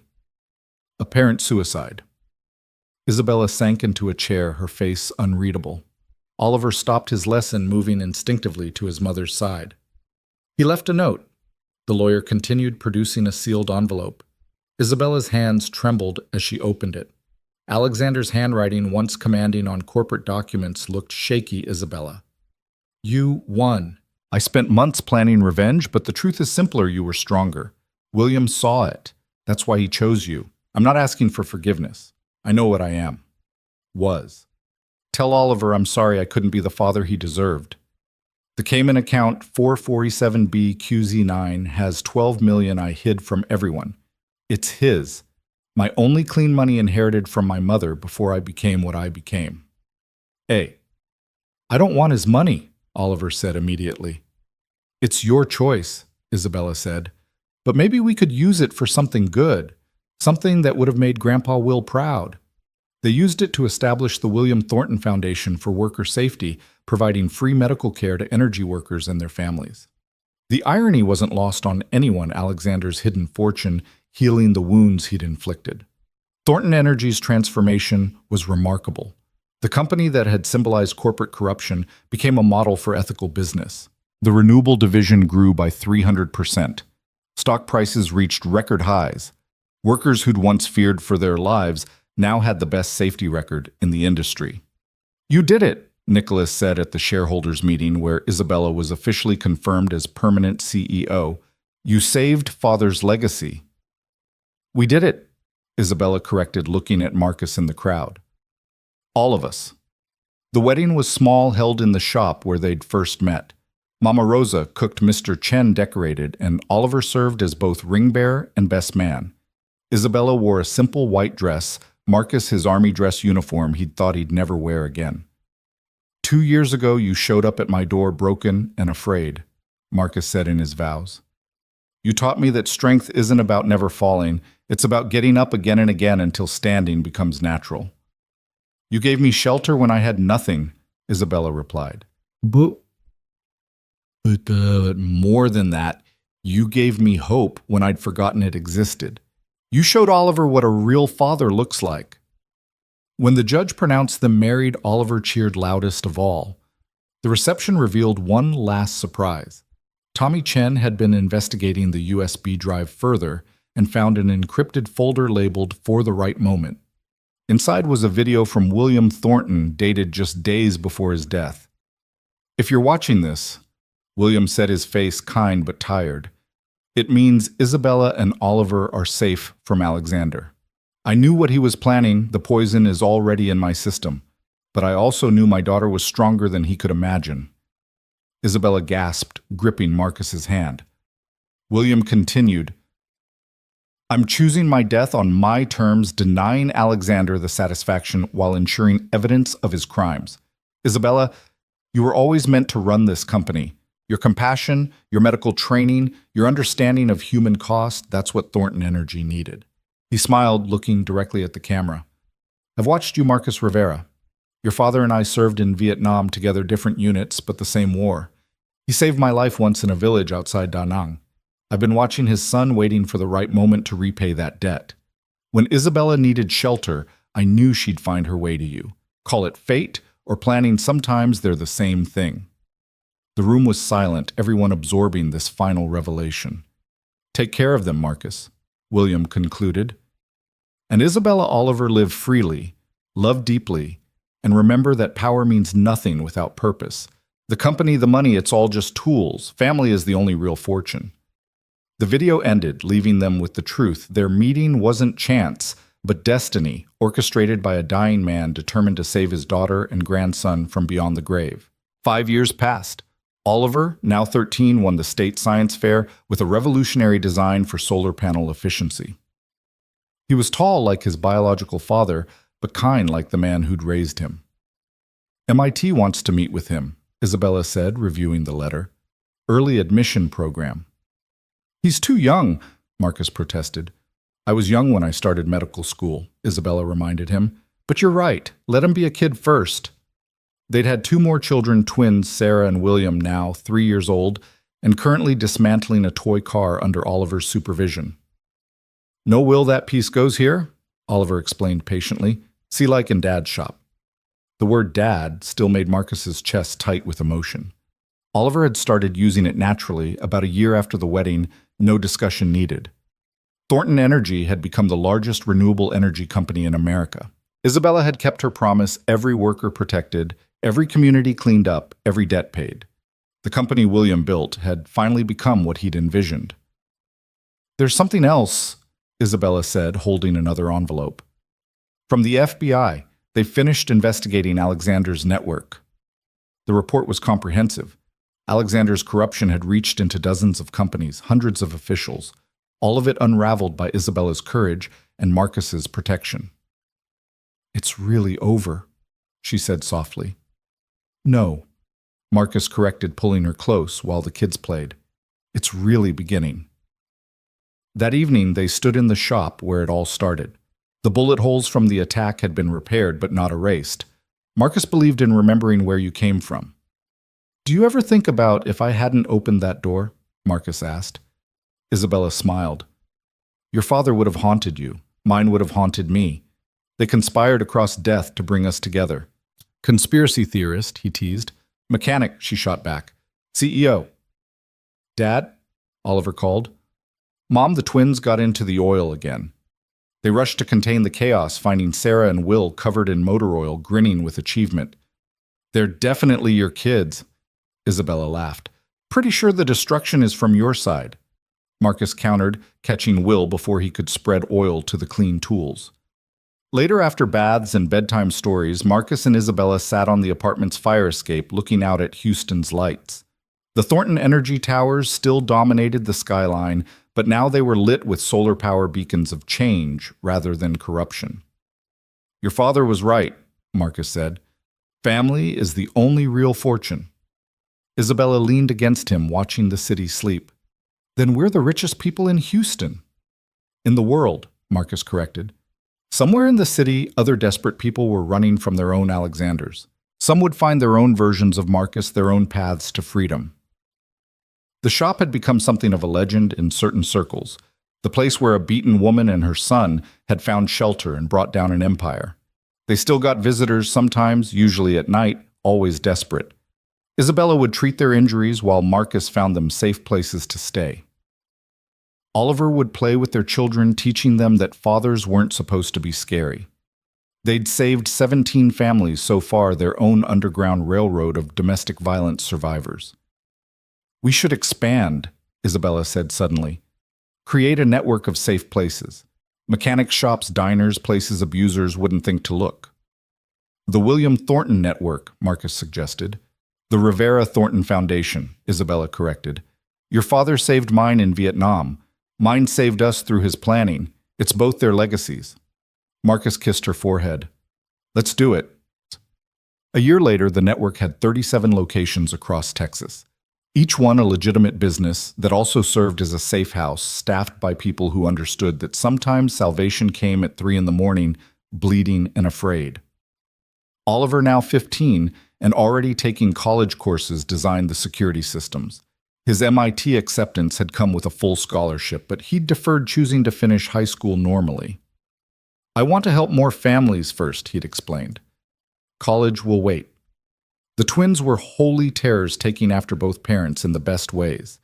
Sarah had Isabella's intensity and Marcus's hands-on approach, constantly taking apart and rebuilding everything she could reach. Will had Marcus's calm and Isabella's strategic mind planning elaborate schemes that his sister executed. "We're going to have our hands full," Marcus said, watching Will convince Sarah to help him build a better television. "We already do." Isabella laughed, very obviously pregnant with their fourth child. "When were you going to tell me?" Marcus asked, stunned. "Tonight." But the twins' chaos seemed like the perfect backdrop. He pulled her close, careful of her growing belly. Another one, due in spring. "We're going to need a bigger apartment. Or a house. There's one for sale near the shop. Big yard, good school space for a home office." Marcus pictured it, a real house filled with their children's laughter, maybe a dog for Rex's companion in his old age. The life he'd never imagined when he was a lonely mechanic living above his shop. "Let's look tomorrow," he said. That night Alexander's ghost felt particularly absent. For so long his shadow had hung over them even after his death. But now, surrounded by family and purpose, his memory had faded to nothing more than a cautionary tale. The shop's emergency phone rang at 2 a.m. Marcus answered to find a woman's terrified voice, a child crying in the background. "Someone said you could help," she whispered. "He's coming. I don't have much time." "We're at 4782 Westheimer," Marcus said calmly. "Back door will be open. Come now." He woke Isabella gently. "We've got incoming." She was already moving, gathering medical supplies. They'd done this enough times now to have a routine. Oliver appeared in the doorway, somehow always knowing when he was needed. "I'll watch the twins," he said. 20 minutes later, a woman and 2 children stumbled through the shop's back door. She had a black eye, split lip, and the familiar look of someone who'd been systematically destroyed. "You're safe now," Isabella said, immediately checking injuries. "He'll find me," the woman said. "He always does." "Not here," Marcus said firmly. "Here, you're under our protection." "Who are you people?" the woman asked, looking around the shop with confusion. Isabella smiled, remembering her own first night here. "We're family. Maybe not by blood, but family nonetheless." As dawn broke over Houston, they sat with the new arrivals, sharing coffee and stories. The woman's name was Maria, her children Diego and Luna. Her husband was a cop, which made escape seem impossible. "Seemed impossible for me too," Isabella said. "My husband owned judges, police, entire corporations. But here's what he didn't own: people like Marcus, like this community, like you, when you decide to fight back." Maria looked skeptical but hopeful, the same expression Isabella had worn 2 years ago. The cycle continued, but now it wasn't just about survival. It was about transformation. Every person they saved became part of the network, paying it forward, creating an ever-widening circle of protection and hope. "Think we'll ever run out of people to save?" Oliver asked, helping Diego with homework while Luna played with the twins. "Probably not," Marcus admitted. "But that's okay. We'll just keep fixing what's broken." "Cars and people," Isabella added. "The family business," Oliver concluded with a smile. As the shop filled with the normal chaos of customers and cars, with Isabella fielding CEO calls between treating injuries with Marcus, teaching Oliver advanced engine repair while bouncing a twin on his hip, the truth became clear. William Thornton and Marcus's father had saved each other in Vietnam. Their children had saved each other in Houston. And now their grandchildren would grow up in a world where power meant protection, where strength meant shelter, and where family was anyone who needed to belong. The shop's new motto, painted by Oliver under the sign, said it all: "From depths to heights, we rise together." In the end, that's all that mattered. Not the money or the company or even the justice. Just the simple revolutionary act of opening a door to someone in need and building a family from the pieces of broken lives. Marcus looked around his shop. Their shop filled with mechanical parts and medical supplies. Toys and legal documents. The controlled chaos of a life fully lived. His father would be proud. William would be proud. And somewhere, in whatever peace the universe granted to those who died violently, maybe even Alexander could find solace in the fact that his son had found the father he deserved, even if it wasn't the one who gave him life. The story that began with a desperate knock on a rainy night had become legend in Houston. But for Marcus, Isabella, and their children, it was simply Tuesday. There was work to do, cars to fix, companies to run, children to raise, and families to save. The door was always open, the light was always on. And in a world full of Alexanders, that made all the difference. The memorial garden behind Rivera and Thornton Automotive bloomed with spring flowers as Marcus knelt beside the newest addition, a bench with a simple plaque, William Thornton and Joseph Rivera Sr., veterans, fathers, friends across time. 10 years had passed since Isabella and Oliver first stumbled through his door. The shop had expanded 3 times now, occupying half the block. But more importantly, it had become the flagship location of a network that spanned across America 327 safe houses disguised as ordinary businesses, each one a beacon for those escaping domestic violence. "Dad, you're going to be late," Oliver called from the shop entrance. At 17, he was taller than Marcus now, with his mother's sharp intelligence and his grandfather William's vision for justice. He'd graduated high school 2 years early and was finishing his engineering degree at MIT while remotely managing the network's security systems. Marcus stood brushing dirt from his knees. "Your mother already there? She's been at the office since 5. The Senate hearing is today." The Senate hearing on corporate accountability, Isabella was testifying about Thornton Energy's transformation and the legal framework needed to prevent another Alexander. She'd become the face of corporate reform, her story of survival and rebuilding inspiring legislation that would protect whistleblowers and abuse survivors. Marcus arrived at the federal building to find it surrounded by media and supporters. Signs reading "Justice for Workers" and "Isabella's Law" filled the crowd. He slipped through the side entrance Carmen had arranged, finding his family in the waiting room. The twins, now 8, were arguing about who got to hold baby Grace, their youngest sister, at 2 years old. James, their 5-year-old brother, was meticulously organizing everyone's bags, already showing the same attention to detail that had made his namesake Marcus's army buddy such a good soldier. "There's Daddy," Sarah announced, the more observant twin. She had Isabella's dark hair, but Marcus's steady demeanor often serving as the family's emotional barometer. William Will, to everyone, immediately launched into an explanation of the legal precedents Isabella would be citing, his 8-year-old mind already grasping complex concepts that would challenge most adults. "She's going to change everything," Will said confidently. "The law will make it so no one can do what Alexander did again." "That's the hope, buddy," Marcus said, scooping up Grace, who immediately grabbed his face with chubby hands. "Dada," she said seriously, then pointed at Isabella on the preparation room's TV screen. "Mama's strong." "Yes, she is," Marcus agreed. Isabella appeared in the doorway, professional in her charcoal suit, but softening immediately at the sight of her family. The years had been kind to her, the haunted look long gone, replaced by confidence earned through struggle and triumph. "Ready?" Marcus asked. "With all of you here, always." The hearing room was packed. Isabella took her seat at the witness table, the weight of thousands of survivors' hopes on her shoulders. But she wasn't alone. Marcus sat directly behind her with their children, Carmen beside them with her legal notes. Nicholas Thornton in the gallery, having become one of their strongest allies in corporate reform. "Mrs. Rivera Thornton," the committee chair began. "You've submitted a comprehensive proposal for corporate accountability reform. Can you explain why existing laws are insufficient?" Isabella leaned into the microphone, her voice clear and strong.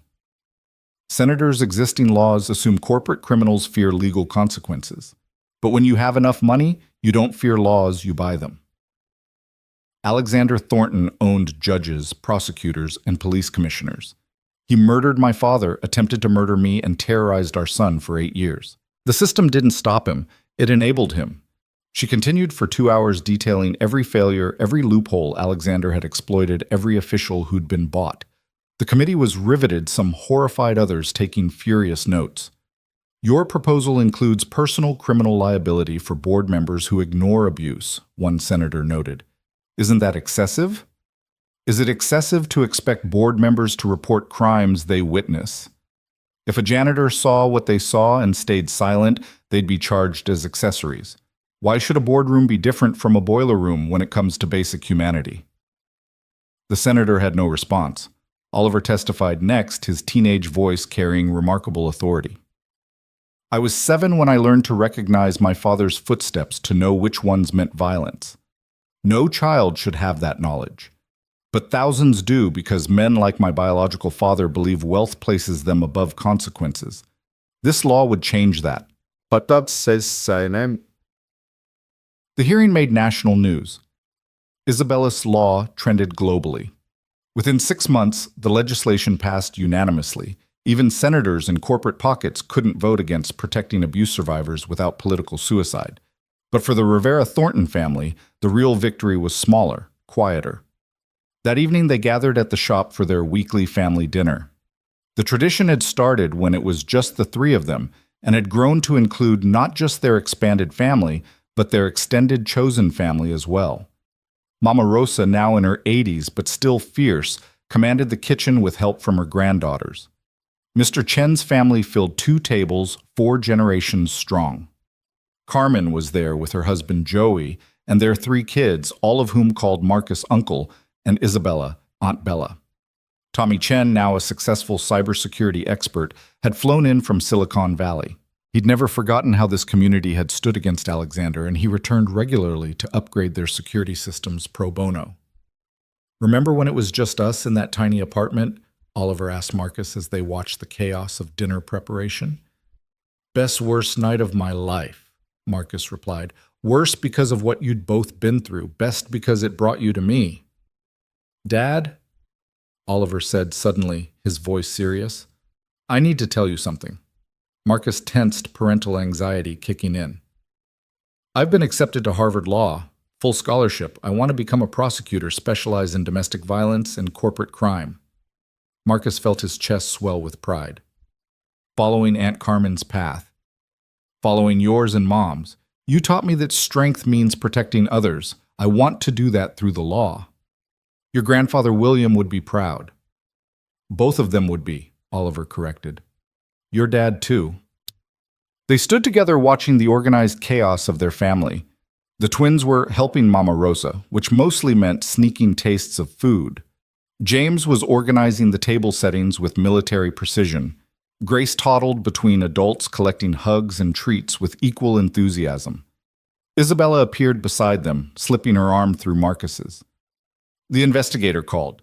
They found another set of Alexander's victims' workers he had deported to silence them about safety violations. The Foundation is bringing them back, providing legal status and compensation. How many more will we find? Oliver asked. Probably dozens, Isabella admitted. His evil had deep roots, but we'll dig them all out, heal what we can. Nicholas Thornton approached looking healthier than he had in years. Prison had paradoxically saved him forced sobriety, and therapy had helped him confront his complicity in Alexander's crimes. Isabella Marcus, he said formally, I wanted you to know I'm donating my remaining Thornton Energy shares to the Workers' Trust. It's what Father William would have wanted. Nicholas, that's millions of dollars, Isabella protested. Money I don't deserve. Let it do good for once. Before anyone could respond, the shop's emergency phone rang. The room quieted. Everyone knew what that sound meant. Marcus answered, his voice gentle. You're safe. We're at 4782 Westheimer. Back door will be open. He hung up and looked at the room. Without words, everyone shifted into action. Mama Rosa began preparing extra food. Mr. Chen's grandson started checking security cameras. Carmen pulled out legal forms. The community machine activated to save another family. 20 minutes later, a woman arrived with 3 children. She was pregnant, injured, terrified. Her husband was a prominent surgeon who'd convinced everyone she was mentally ill. No one believes me, she sobbed. He's so charming in public. We believe you, Isabella said firmly, already checking injuries. We've been where you are. You're not alone anymore. As the community embraced the new arrivals, Marcus thought about cycles, how violence created violence until someone broke the pattern. They'd broken it here in this shop, creating ripples of healing that spread far beyond Houston. Later that night, after the new family was settled in the safe house after the children were asleep, Marcus and Isabella sat on their home's porch. They'd bought the house near the shop 5 years ago, filling it with children's laughter and controlled chaos. Do you ever wonder what would have happened if your father hadn't known mine? Isabella asked.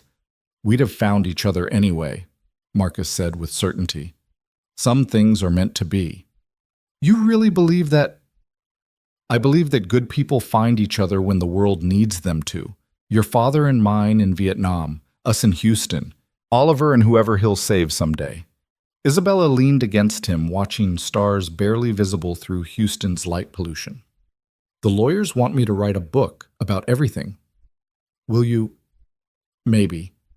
But how do you explain this? She gestured at their life. How do you tell people that sometimes salvation comes from the most unexpected places, that a mechanic's shop can bring down an oil empire, that love can grow from fear?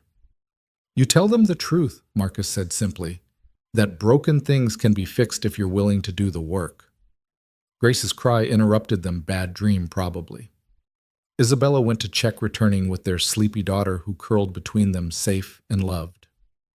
Story? Grace requested sleepily.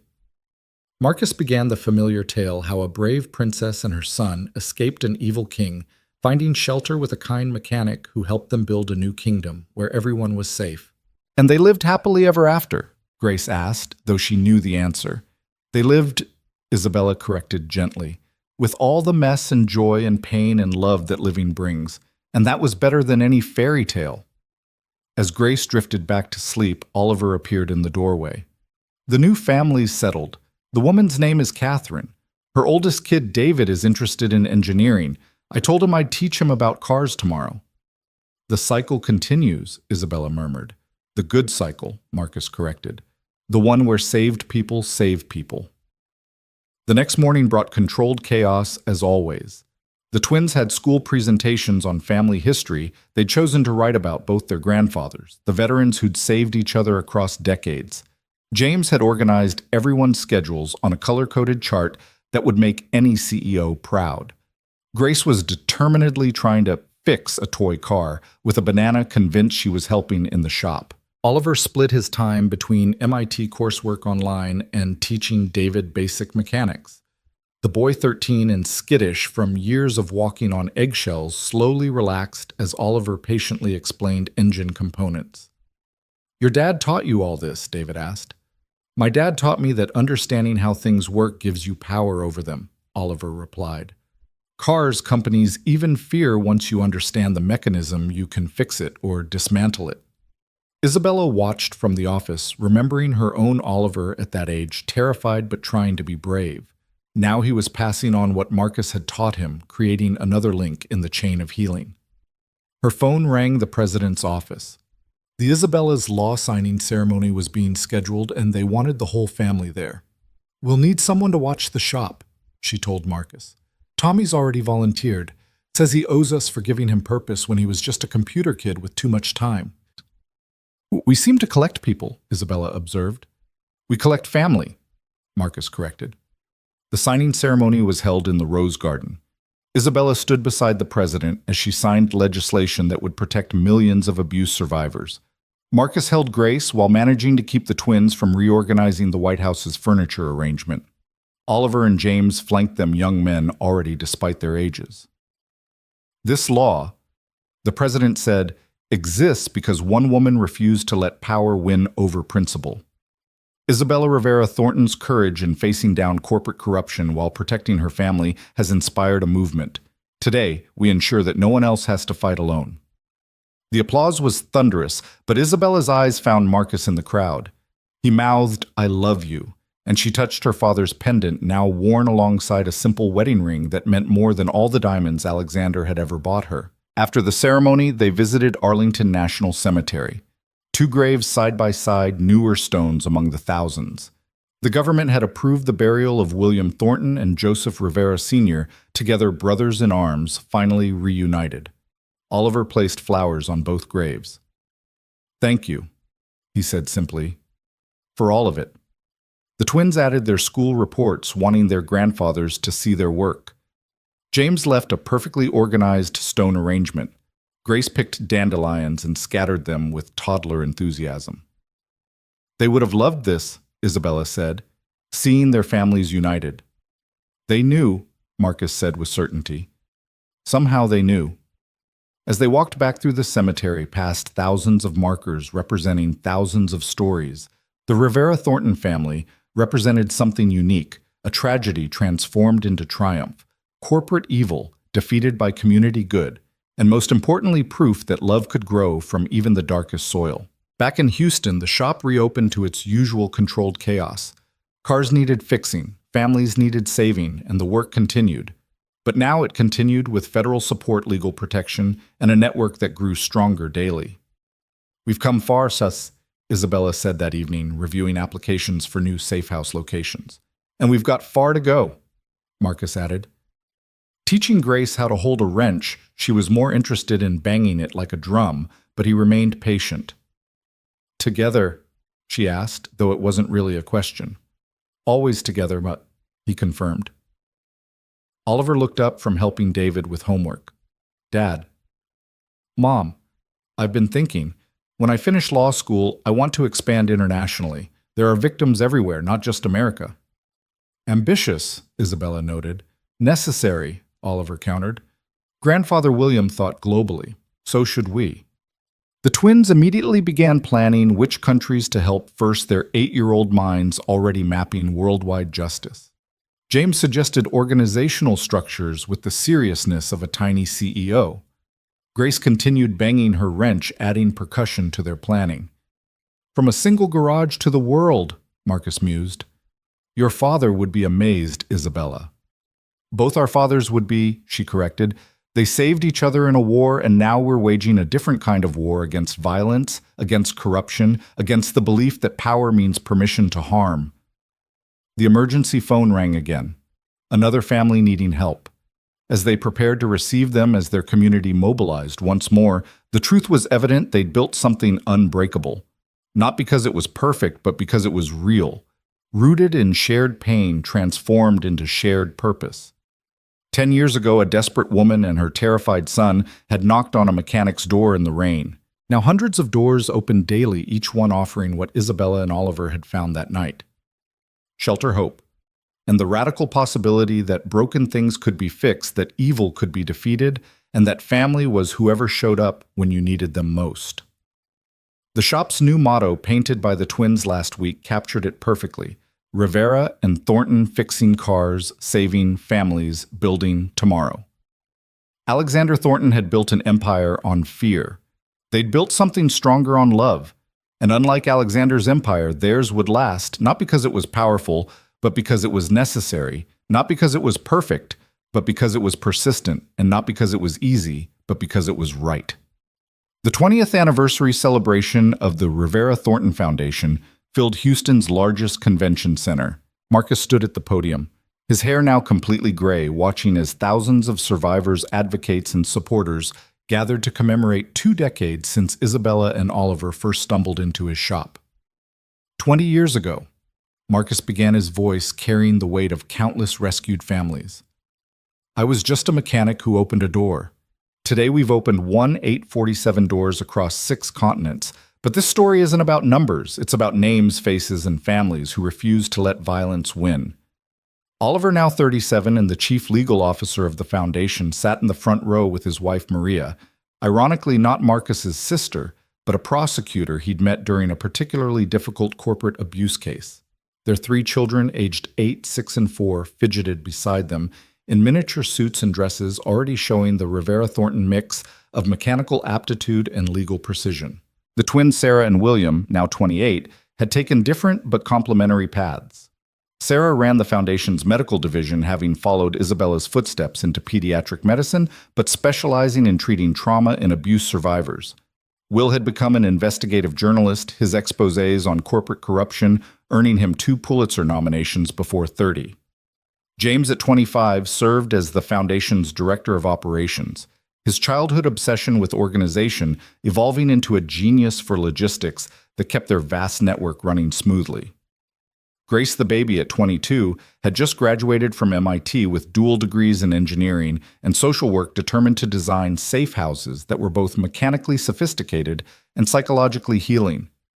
Isabella took the stage next, now 62, but carrying herself with the authority of someone who'd transformed an industry. Thornton Energy had become the world's leading renewable energy company. Its transformation from corruption to transparency studied in business schools globally. When I first met Marcus, Isabella said, finding his eyes in the crowd, I was convinced that power meant dominance, that strength meant never showing weakness.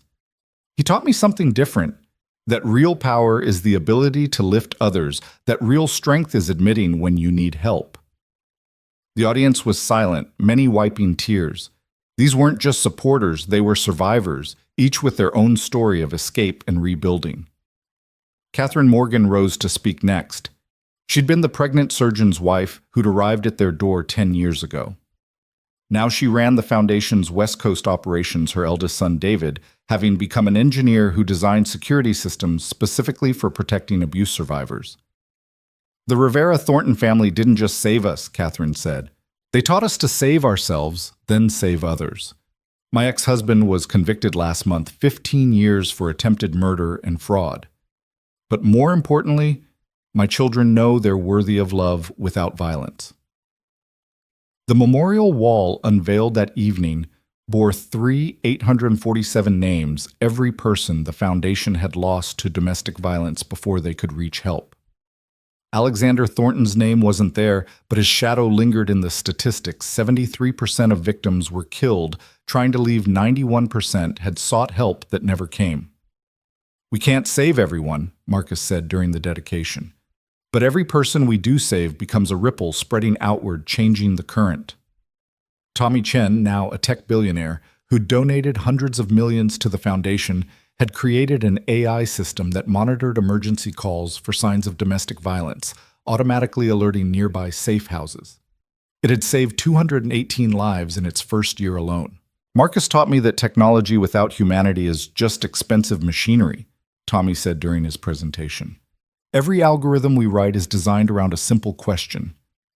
How would Marcus and Isabella handle this?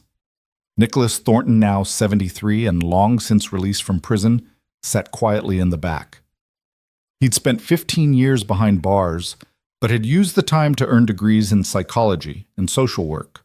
Upon release, he'd dedicated his remaining years to the foundation, his insider's knowledge of how abusers thought, proving invaluable in protection strategies.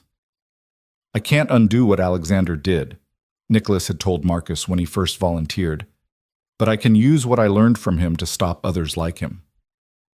The surprise of the evening came when President Martinez, the third president to champion Isabella's law, announced new federal funding $2 billion over 5 years to expand the Rivera-Thornton model nationwide. This isn't charity, the president declared. This is national security. Domestic violence costs America $8.3 billion annually in medical costs, lost productivity, and law enforcement. The Rivera-Thornton Foundation has proven that prevention and intervention save both lives and money. After the formal celebration, the family gathered at the original shop. It had been preserved as a museum of sorts, the bullet holes still visible in the walls, the office where Isabella and Oliver first slept, now a shrine to survival. Hard to believe it all started here, Oliver said, running his hand along the workbench where he'd learned to change oil. Started before here, Marcus corrected. Started in a village in Vietnam, where 2 young soldiers decided to watch each other's backs. Oliver's eldest daughter, Isabella Marie, named for both her grandmothers, carefully examined the tools displayed in glass cases. At 8, she already showed the family gift for understanding how things worked. Grandpa Marcus, she asked seriously, why did you help Grandma Isabella that first night you didn't know her? Marcus knelt to her level, his knees protesting. He was 73 now, after all. Sometimes, sweetheart, you don't need to know someone to know they need help. And sometimes helping a stranger is how you find your family. Like how great-grandpa Joseph helped great-grandpa William in the war. Exactly like that. The emergency phone, now connected to a sophisticated dispatch system, rang. Everyone froze from habit, even though calls were now routed to trained professionals. The dispatcher's voice came through the speaker, family of 5 immediate danger, heading to Houston Safe House 7. Without discussion, the family mobilized. Even after 20 years, even with a vast organization handling operations, they still responded personally to cases in Houston. They arrived at Safe House 7. a converted warehouse that looked industrial from outside, but contained apartments, medical facilities, and legal offices, to find a scene painfully familiar, a woman with fresh bruises, 4 terrified children, and the hollow look of someone who'd lost hope. Isabella immediately began medical assessment while Marcus talked to the older children, his grandfather presence immediately calming. Oliver started legal documentation. Sarah treated injuries. Will began investigating the abuser's background. James coordinated resources, and Grace worked with the younger children using engineering toys to distract and comfort. "You're all here," the woman said, recognizing them from news coverage. "The whole Rivera Thornton family." "We're your family now," Isabella said gently, "for as long as you need us." The woman broke down crying. "He said no one would believe me. He's a federal judge." "Alexander Thornton was an oil executive who owned judges," Marcus said calmly. "He's doing life in prison now. Your husband's position doesn't put him above justice, it just means his fall will be harder." As they worked through the night, processing another family from violence to safety, 3 generations of Rivera Thorntons demonstrated what they'd built. Not just an organization, but a philosophy. Not just safe houses, but a movement. "Mom," Grace said to Isabella during a quiet moment, "I've been accepted to the diplomatic corps. They want me to establish Rivera Thornton protocols in refugee camps, places where domestic violence is epidemic but ignored." Isabella's eyes filled with tears. "Your grandfather William would be so proud. Both of them would." "I'm not abandoning the family work." "You're expanding it," Isabella interrupted. "Just like each of us has, Oliver through law, the twins through medicine and journalism, James through operations. Now you'll take it global in a new way."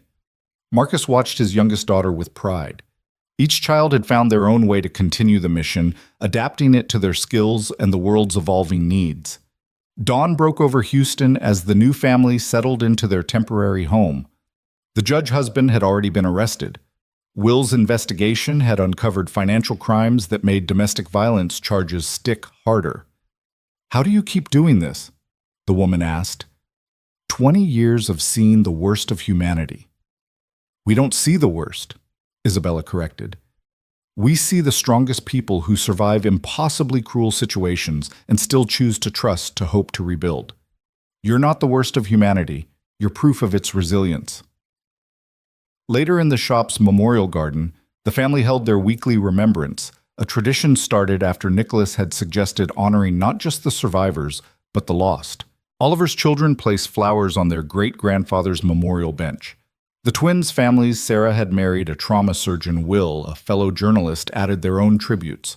James's partner, a criminal psychologist who joined the foundation 5 years ago, read names of the week's rescued families. 47 this week, he reported, including 3 international cases. "Remember when saving one family felt impossible?" Isabella asked Marcus. "Now it's routine," he replied. "But never routine if you know what I mean." She did. Each rescue still mattered individually, personally. They'd industrialized salvation without losing its intimacy. Carmen, now retired but still sharp at 75, arrived with her extended family. Her daughter had become a judge, one of the good ones she always emphasized, while her sons ran a legal aid organization specifically for abuse survivors. "Joey would have loved seeing this," she said, referring to her late husband. "He always said you two would change the world." "We just fixed what was broken," Marcus said, his standard response. "Same thing," Carmen replied. Mama Rosa had passed 5 years ago, but her restaurant still stood, now run by her granddaughters and serving as an unofficial headquarters for the neighborhood network. Mr. Chen was in assisted living, his mind still sharp but his body failing, visited daily by family members who reported on the foundation's progress. "He says to tell you the books are balanced," his grandson reported, whatever that means. Marcus smiled. Mr. Chen had always insisted that good deeds created debts that must be repaid forward, that the universe kept careful accounts of kindness. "Tell him we're still paying it forward," Marcus said. That evening, a package arrived at the shop, unusual since mail typically went to the foundation's headquarters. It was addressed simply to "the mechanic who opens doors." Inside was a journal, water-damaged and decades old. The first page bore a date from 1968, and handwriting Marcus recognized immediately his father's. Today I saved a man named William Thornton. He says he'll never forget. I told him to forget the debt, but remember the duty, save someone else when their time comes. He promised his children would know this story, would understand that salvation is a chain that must not be broken. Isabella read over his shoulder, both of them crying now. He knew, she whispered. Your father knew this would happen. Or hoped, Marcus corrected. Sometimes hope is enough to make things real. The journal contained more detailed accounts of his father's service, his philosophy of fixing broken things, whether mechanical or human, his belief that small acts of kindness could topple empires of cruelty. The final entry, dated just before his death, was addressed to Marcus. Son, I'm leaving you more than a shop. I'm leaving you a mission. Someone will come who needs more than their car fixed. When they do remember, we don't just repair engines. We rebuild lives. The Thornton boy I saved has a daughter. If she ever needs help, you'll know what to do.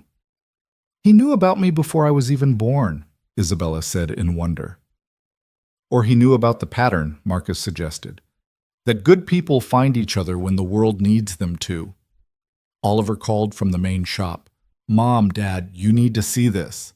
They found the entire family gathered around Tommy's laptop, watching a live feed from the International Criminal Court. The Rivera-Thornton protocols have been adopted as international law, the judge was announcing. Any nation signing this treaty agrees to establish safe houses, protect survivors, and prosecute abusers regardless of their political or economic status. 137 nations have already signed. Tommy reported, his fingers flying over the keyboard, with more announcing every hour. Up from a garage in Houston to international law, Will said, already composing his article. That's going to be one hell of a headline. The headline isn't about the law, Sarah corrected. It's about the lives that will be saved. Grace's phone rang the diplomatic corps, wanting her to lead the implementation team. Go, Isabella and Marcus said in unison. But the foundation will continue, Oliver assured his youngest sister. We've got Houston. You take the world. As Grace accepted the position as Sarah returned to the hospital, she now ran as Will rushed to file his story, as James coordinated with international partners, as Oliver prepared legal frameworks for global implementation. Marcus and Isabella stood in the shop where it all began. Any regrets? Isabella asked. Marcus thought about his simple life before that stormy night, fixing cars, living alone above the shop, existing, but not really living. Only one, he said. Isabella looked concerned. I wish we'd had more time. 20 years isn't enough to save everyone who needs saving. Then it's good we've taught others to continue, Isabella said. Oliver, the twins, James, Grace, they'll have their 20 years. Then their children will have theirs. A dynasty of salvation, Marcus mused. Better than a dynasty of oil, Isabella replied.